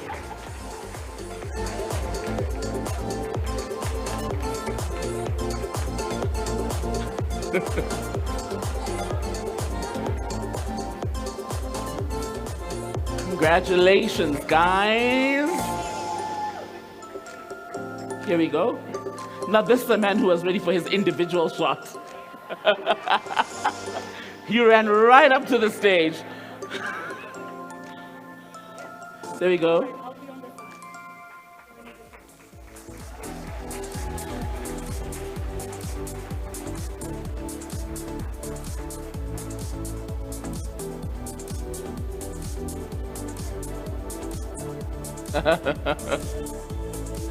Congratulations to you all.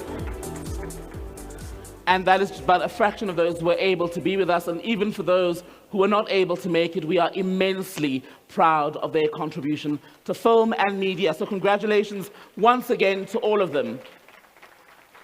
We'll go from film and media and move to a very important sector, one that has become even more important, if you will, especially when you consider what not just South Africa, but the rest of the world has experienced in the last 3 years or so. I'm talking about people in the space, give it a moment, the space of health, right? The people who keep us all healthy and alive, hopefully. And to help us celebrate them tonight, we're joined by someone from the Aurum Institute, and that is Yonela Tsibulani.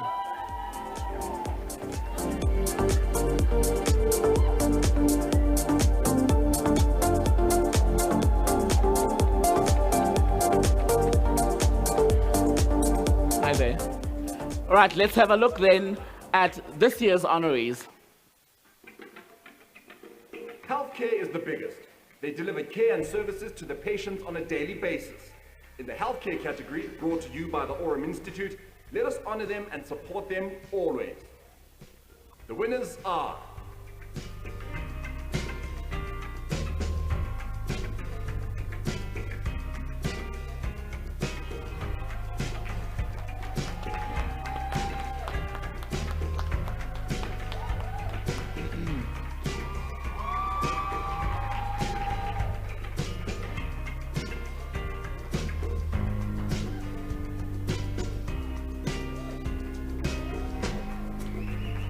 Woohoo!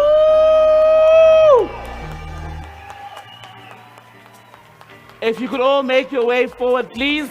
It's a massive category.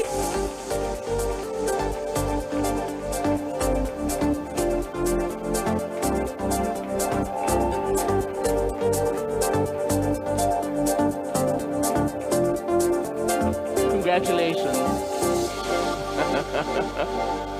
Also, is this not the best dressed set of health workers you've ever seen? Let's give them just a few more moments. There we go. Congratulations to you all.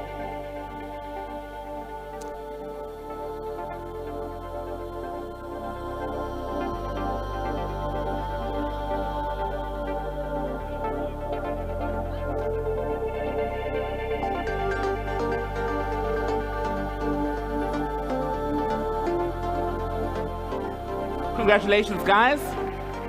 You can give them a better round of applause than that. Come on. That's more like it.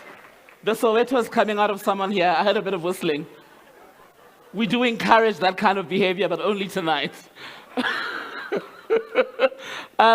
If you're ever in trouble with the law, this next group of people will hopefully be of much help to you. I'm talking about people in the justice and law category. We joke, but in a country with our levels of inequality and injustice, this group of workers is key to making sure that we see democracy in action and that everyone is given fair and equal representation.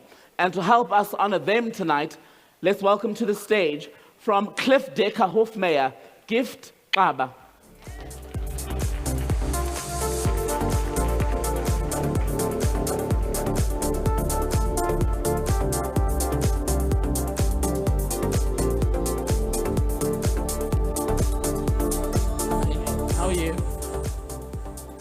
All right, are you ready to see who has made it this year? All right, let's have a look at the video. safeguarding the rights and well-being of South African citizens, the lawmakers who make a difference on a daily basis. In the justice and law category, brought to you by Cliff Decker Hofmeyer, the winners are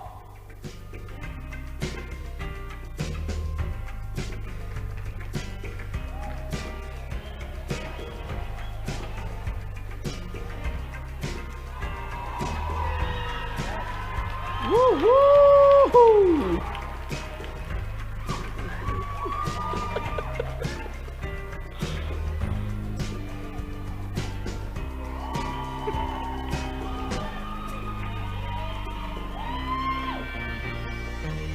Come on, let's keep it going. We're not going to rush the lawyers. Congratulations, guys. I see 3 more people still making their way to the stage.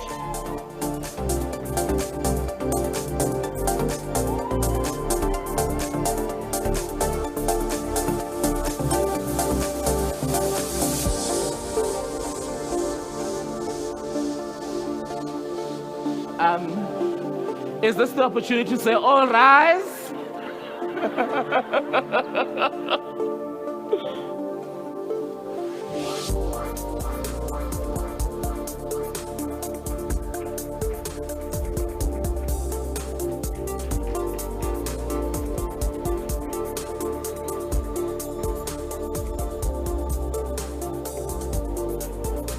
Come on, give them some love.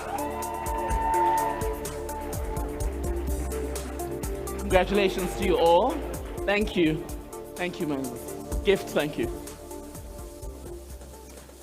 And congratulations once again to the winners in the law and justice category. Let's talk minerals, shall we? Mining and manufacturing is the category we're about to recognize next. And a reminder, as you make your way up to the stage, if you could kindly walk that way and then line up for us here, and then we will give you your due praise tonight. As I was saying, we're going to move on to the mining and manufacturing category, and who better to help us celebrate the people who are part of this cohort than Moses Matondo, CEO of De Beers.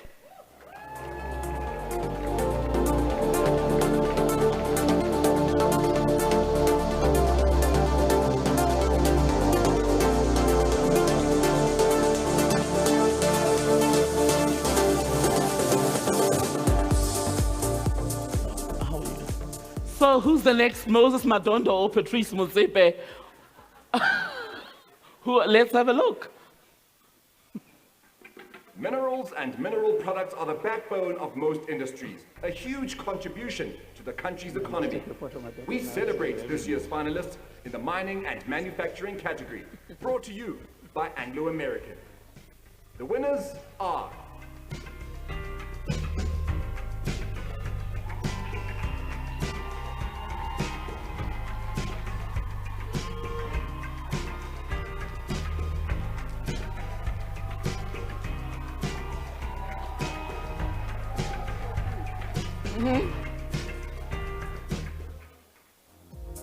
But wait, there's more.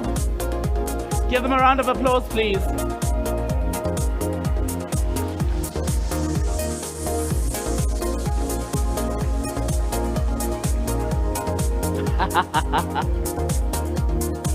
Hi, how are you? Thank you.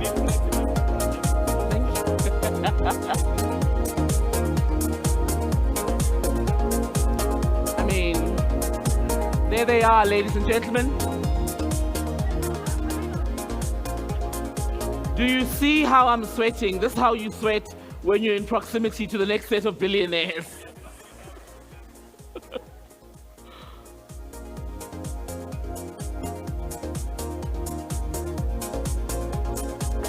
Congratulations to you all.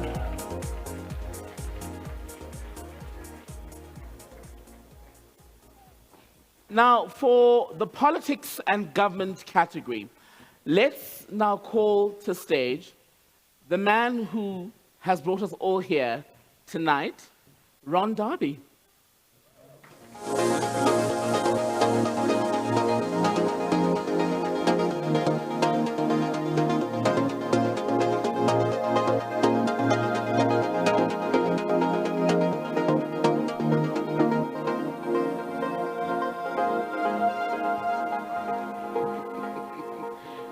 If you're undecided about who to vote for next year, maybe your future will come up on the screen. Let's have a look. Next year is a big political year with national elections on the horizon. The following individuals understand that their efforts today model what's to come in the future. They are to become the soldiers that continue to fight for democracy and shape society for the better. In the politics and government category, we celebrate the young leaders and decision makers whose actions have a direct impact on the lives of many South Africans. The winners are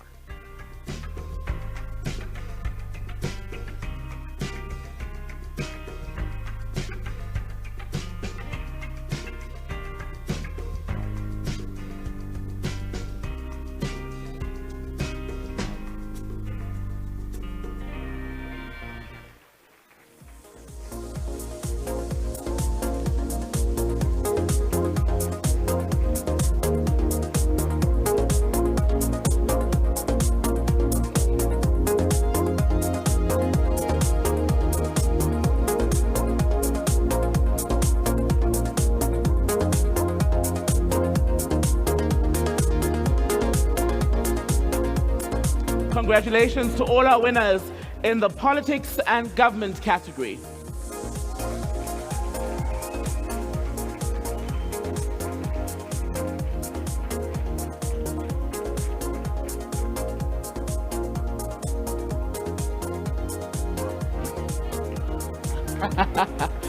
A very important message coming from you. Remember to register to vote 2024, the year for the next national election.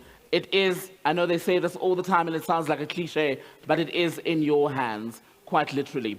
Well, let's now recognize the stars, if you will, as far as people who are leading work in rural development projects in South Africa. An often neglected space in South Africa, and very important that tonight we give our respect to especially young people who are paying attention to the state of South Africa's rural areas. And to help us then to celebrate them tonight is Thulani Fende from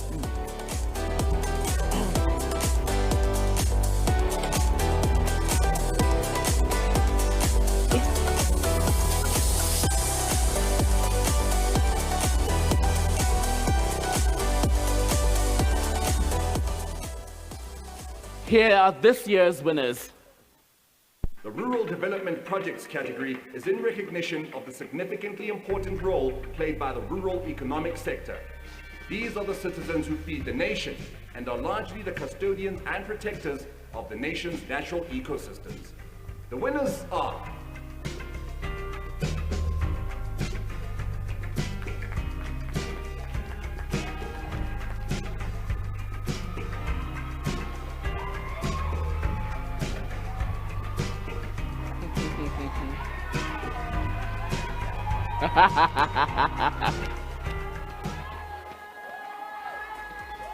That's it, a moment of celebration, please, for our rural development heroes.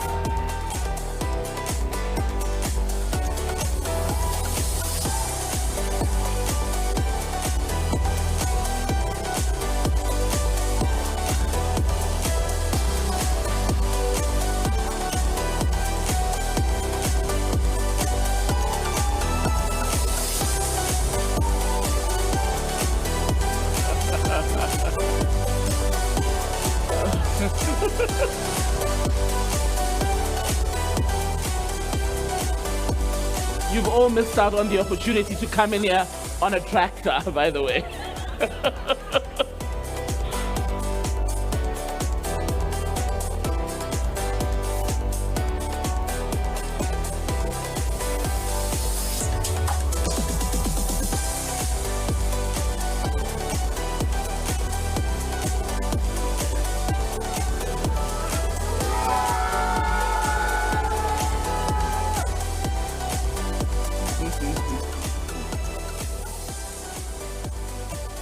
A round of applause for them as well, please.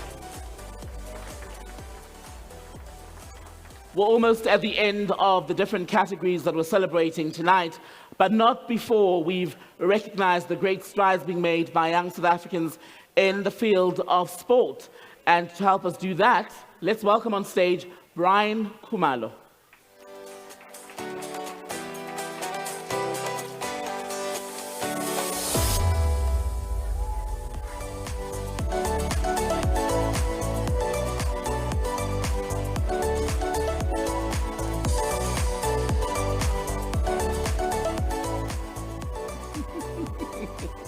Brian, welcome. I swear there's more wine in that corner. Keep an eye on them. Let's have a look then at all the incredible young South Africans involved in the field of sport. It's a big sports year with the Netball World Cup and Rugby World Cup happening. In the sports category, we pay tribute to the South African sportsmen and women who keep our flag flying high. These winners are at the top of their game, whether it's leading by example, using their sport imaginatively to uplift and empower their communities, or just dominating on the field, court, and track. The winners are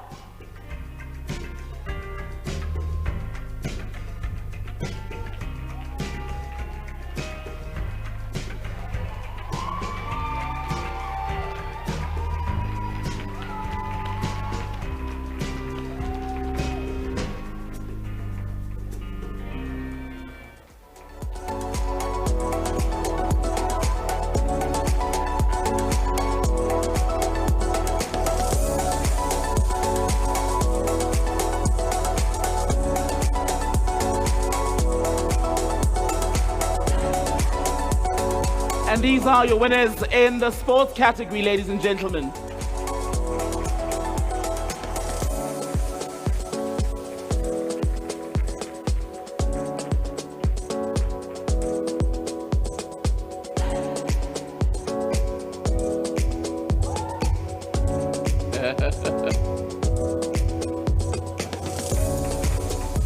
All right. A round of applause once more as they make their way to their seats. And for this part of the evening, I'm going to hand you right back to Nia to give you a little taste of something that she gets up to, usually early in the morning. Yes, without a doubt, every single morning, this guy. All right, so congratulations once again to everyone who's won tonight so far. I would like to call on stage Mr. OK Wasabi, who is one of my co-hosts on the way up, 5 to 9 a.m. only on Y. That was my radio voice. Changes from time to time. Mr. OK Wasabi, give him a round of applause.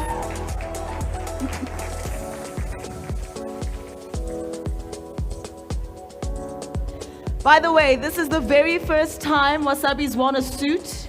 He's usually in sweatpants and sweatshirts. I get it, Wasabi. Yeah. It's true. Sanbonani, good people. Some of you didn't respond, so you're not good people. Thank you so much, Nia. The next category is close to my heart. Technology and innovation category. I would like to call on stage Mukebe Tula from Yes for Youth.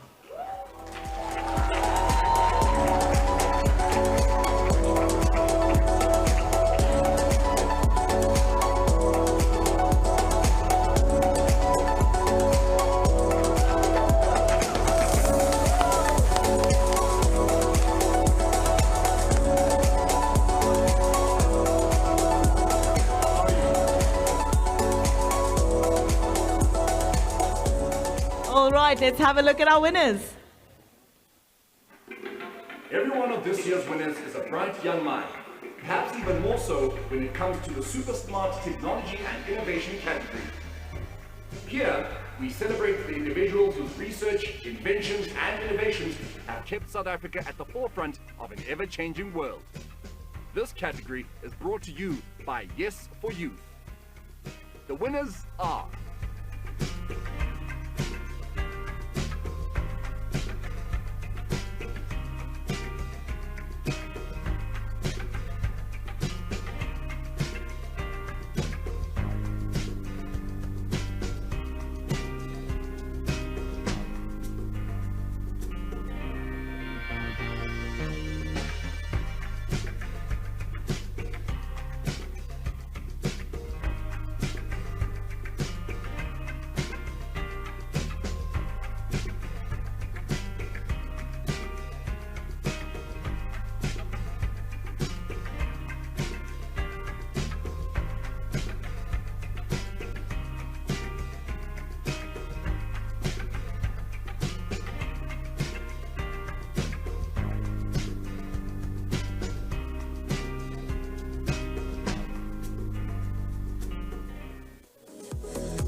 I'm absolutely loving the energy of this crowd. Congratulations.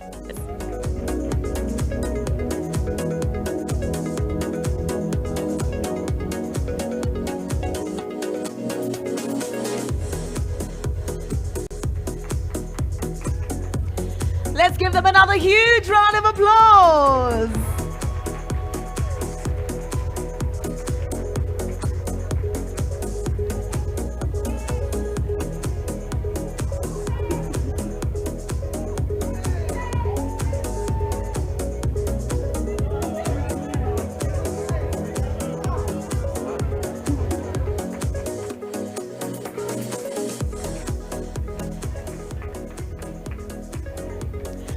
Congratulations, everyone. Absolutely amazing. Now, in the tourism category, I would like to call onto the stage Tahir Huzuk.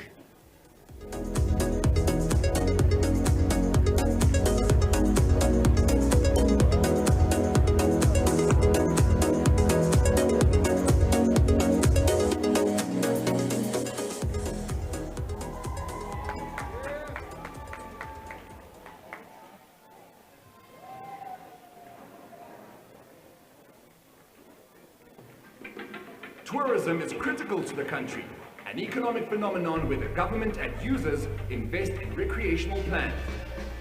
The tourism category is brought to you by South African Tourism. The winners are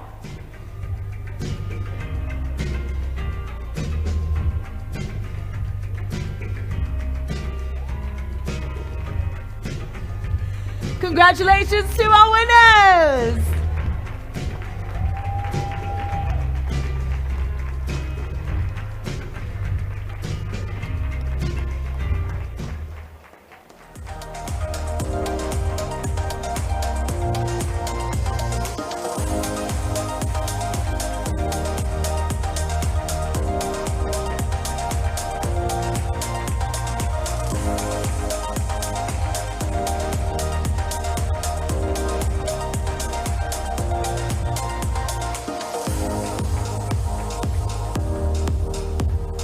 We have one more coming up the stage. Have your moment, girl. Yes.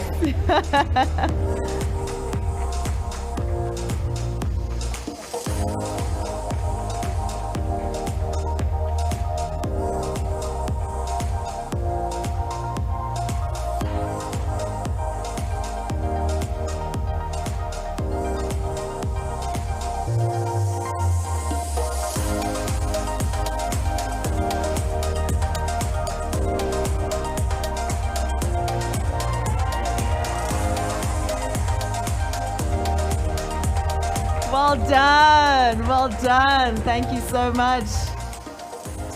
Lots to celebrate tonight. I love the sound of that. Congratulations to everyone. And finally, for Editor's Choice, or rather in the Editor's Choice category, selected by Ron Darby, I would like to call on stage Yolanda Kuba from the Nelson Mandela Foundation.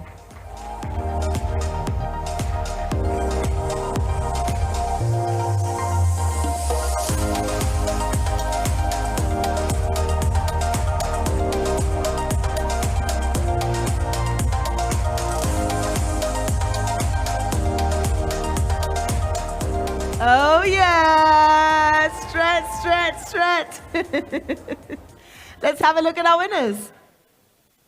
in this year's Special Editor's Choice category, selected by Mail and Guardian. The Editor-in-Chief recognizes the contributions of 5 individuals who have done exceptionally well in different fields. This category is supported by the Nelson Mandela Foundation. The winners are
Let's give them another huge round of applause.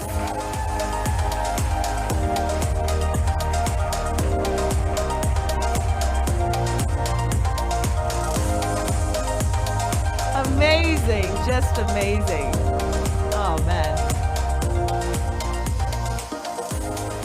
Well done and congratulations to all the winners, ladies and gentlemen. You have seen them and they are absolutely stunning. Once again, a very big congratulations to everyone, as they are this year's Mail and Guardian 200 Young South Africans 2023 cohorts.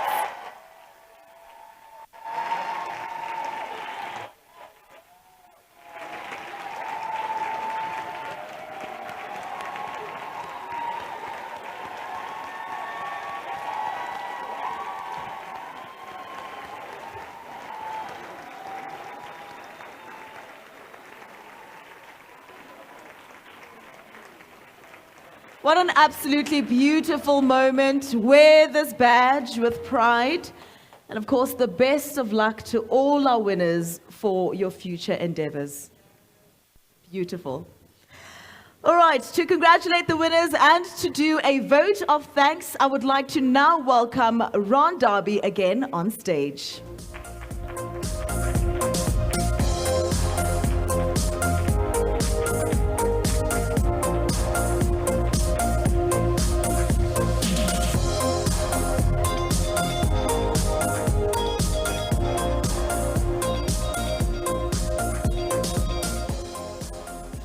I think you're all tired of seeing me by now, so I'm known for brevity, so I'll be very brief and let the party get on, right? But as we come to the end of this evening of the Million Garden event, and I stand before you filled with a sense of pride. Tonight has been a celebration of South African visionaries. We came up with that term as we came to this here. It's all about you, the visionaries of South Africa. Now, looking around this room, I'm overwhelmed by your joy and honored to witness the growth of an institution that started in 2006, the MNG 200 Young. Now, the Million Garden has held this event for 18 years. That's a very long time. And I would like to express my heartfelt appreciation to our sponsors who have made this night possible and contributed to its success. A special thank you goes out to you, Anglo American. We hope to nurture your support for many years to come. I mean, Sbu and I have lots of conversations to have. You guys know who he is in this group. As we continue to shine a spotlight on the excellence of our youth. The CEO of De Beers Canada and South Africa, Moses Madonda, who I met tonight. Pleasure meeting you, sir. We are also grateful to Vodacom, African Bank, Get Smarter, Netflix, ENCA, the Aurum Institute, Yes for Youth, NYDA, the Nelson Mandela Foundation, where I started the conversation with, where was it, February, around that time, and Brand South Africa for joining us in this endeavor. Your presence and support mean the world to us. I would like to extend my deepest appreciation to our keynote speaker tonight, Advocate Thembeka Ngubaitu.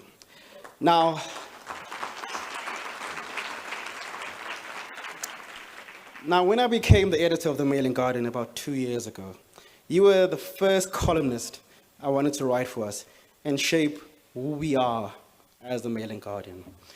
Curious about everything. You are, as an old colleague of mine reminded me recently, a curious mind, and more important than that, a man in pursuit of social justice. Now that is in truth a religious pursuit, where that term actually originated. You are a sober voice in a mad, mad world. Now, if you live consciously, like we do at the Million Garden, well, I hope all of us do at the Million Garden, all the editorial staff, and the way I push them, you have to be uncomfortable, right? That's the situation we live in. Now, anyway, moving on from Thembeka, and we'll speak more about that later, I must also acknowledge the dedicated Million Guardian staff, some of whom were not here tonight, such as Christian, Laura, Letabo, and Scott's here, Scott, our head of digital. Suela, you're here tonight. I just met your husband. You've been a rock, and this is your baby in truth. The Million Guardian CEO and CFO, Taye, who you saw earlier on, and the board has backed all of us in what we've tried to create tonight. If you know anything about newsrooms, anything, achieving harmony between commercial and editorial is near impossible, and that is in all newsrooms internationally and locally. But in putting together this event, I've enjoyed the coordination with our head of commercial, Brian, and his events team, Wendy, Matlodi, Innocentia. But let me just warn you, we can go back to normal programming on Monday.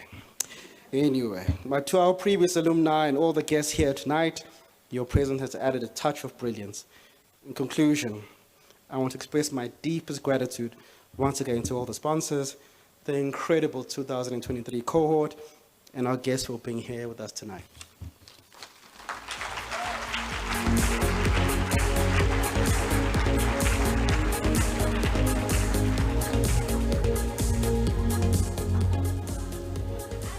Thank you so much, Ron, for that absolutely amazing speech. All right, I guess this is where we wrap it up, Tembegile. We're almost at the end, Nia, and what an incredible evening it has been. Absolutely. I would like to thank you all so much for having me here, and I'd like to thank you, Tembegile, for being the best co-star anyone could ask for. Yeah. I'm the co, you're the star. Aha, that's right. Now, ladies and gentlemen, it has been a great evening, an incredible evening indeed. Please give yourselves a round of applause. Thank you so much for coming out tonight. Thank you so much for looking as beautiful as you do. We absolutely appreciate it. But before we go, there is one last major item of business that we'd like to get through, a really special moment. I would like to call onto stage now someone who has been spearheading this project with many sleepless nights, as Ron was saying, and he's the Mail and Guardian GM for commercial, Mr. Brian Khumalo. Sir, come onto stage. Woo! And as we celebrate you, Hussein Kajaka, Mail and Guardian CEO, can I ask you to join us on stage as well? Give it up for Brian Khumalo, everyone.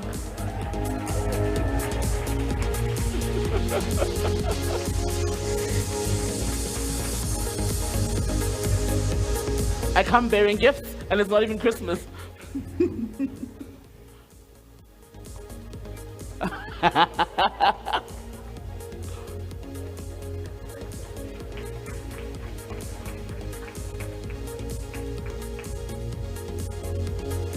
Thank you, gentlemen. Thank you very much, Hussein. Thank Thank you very much.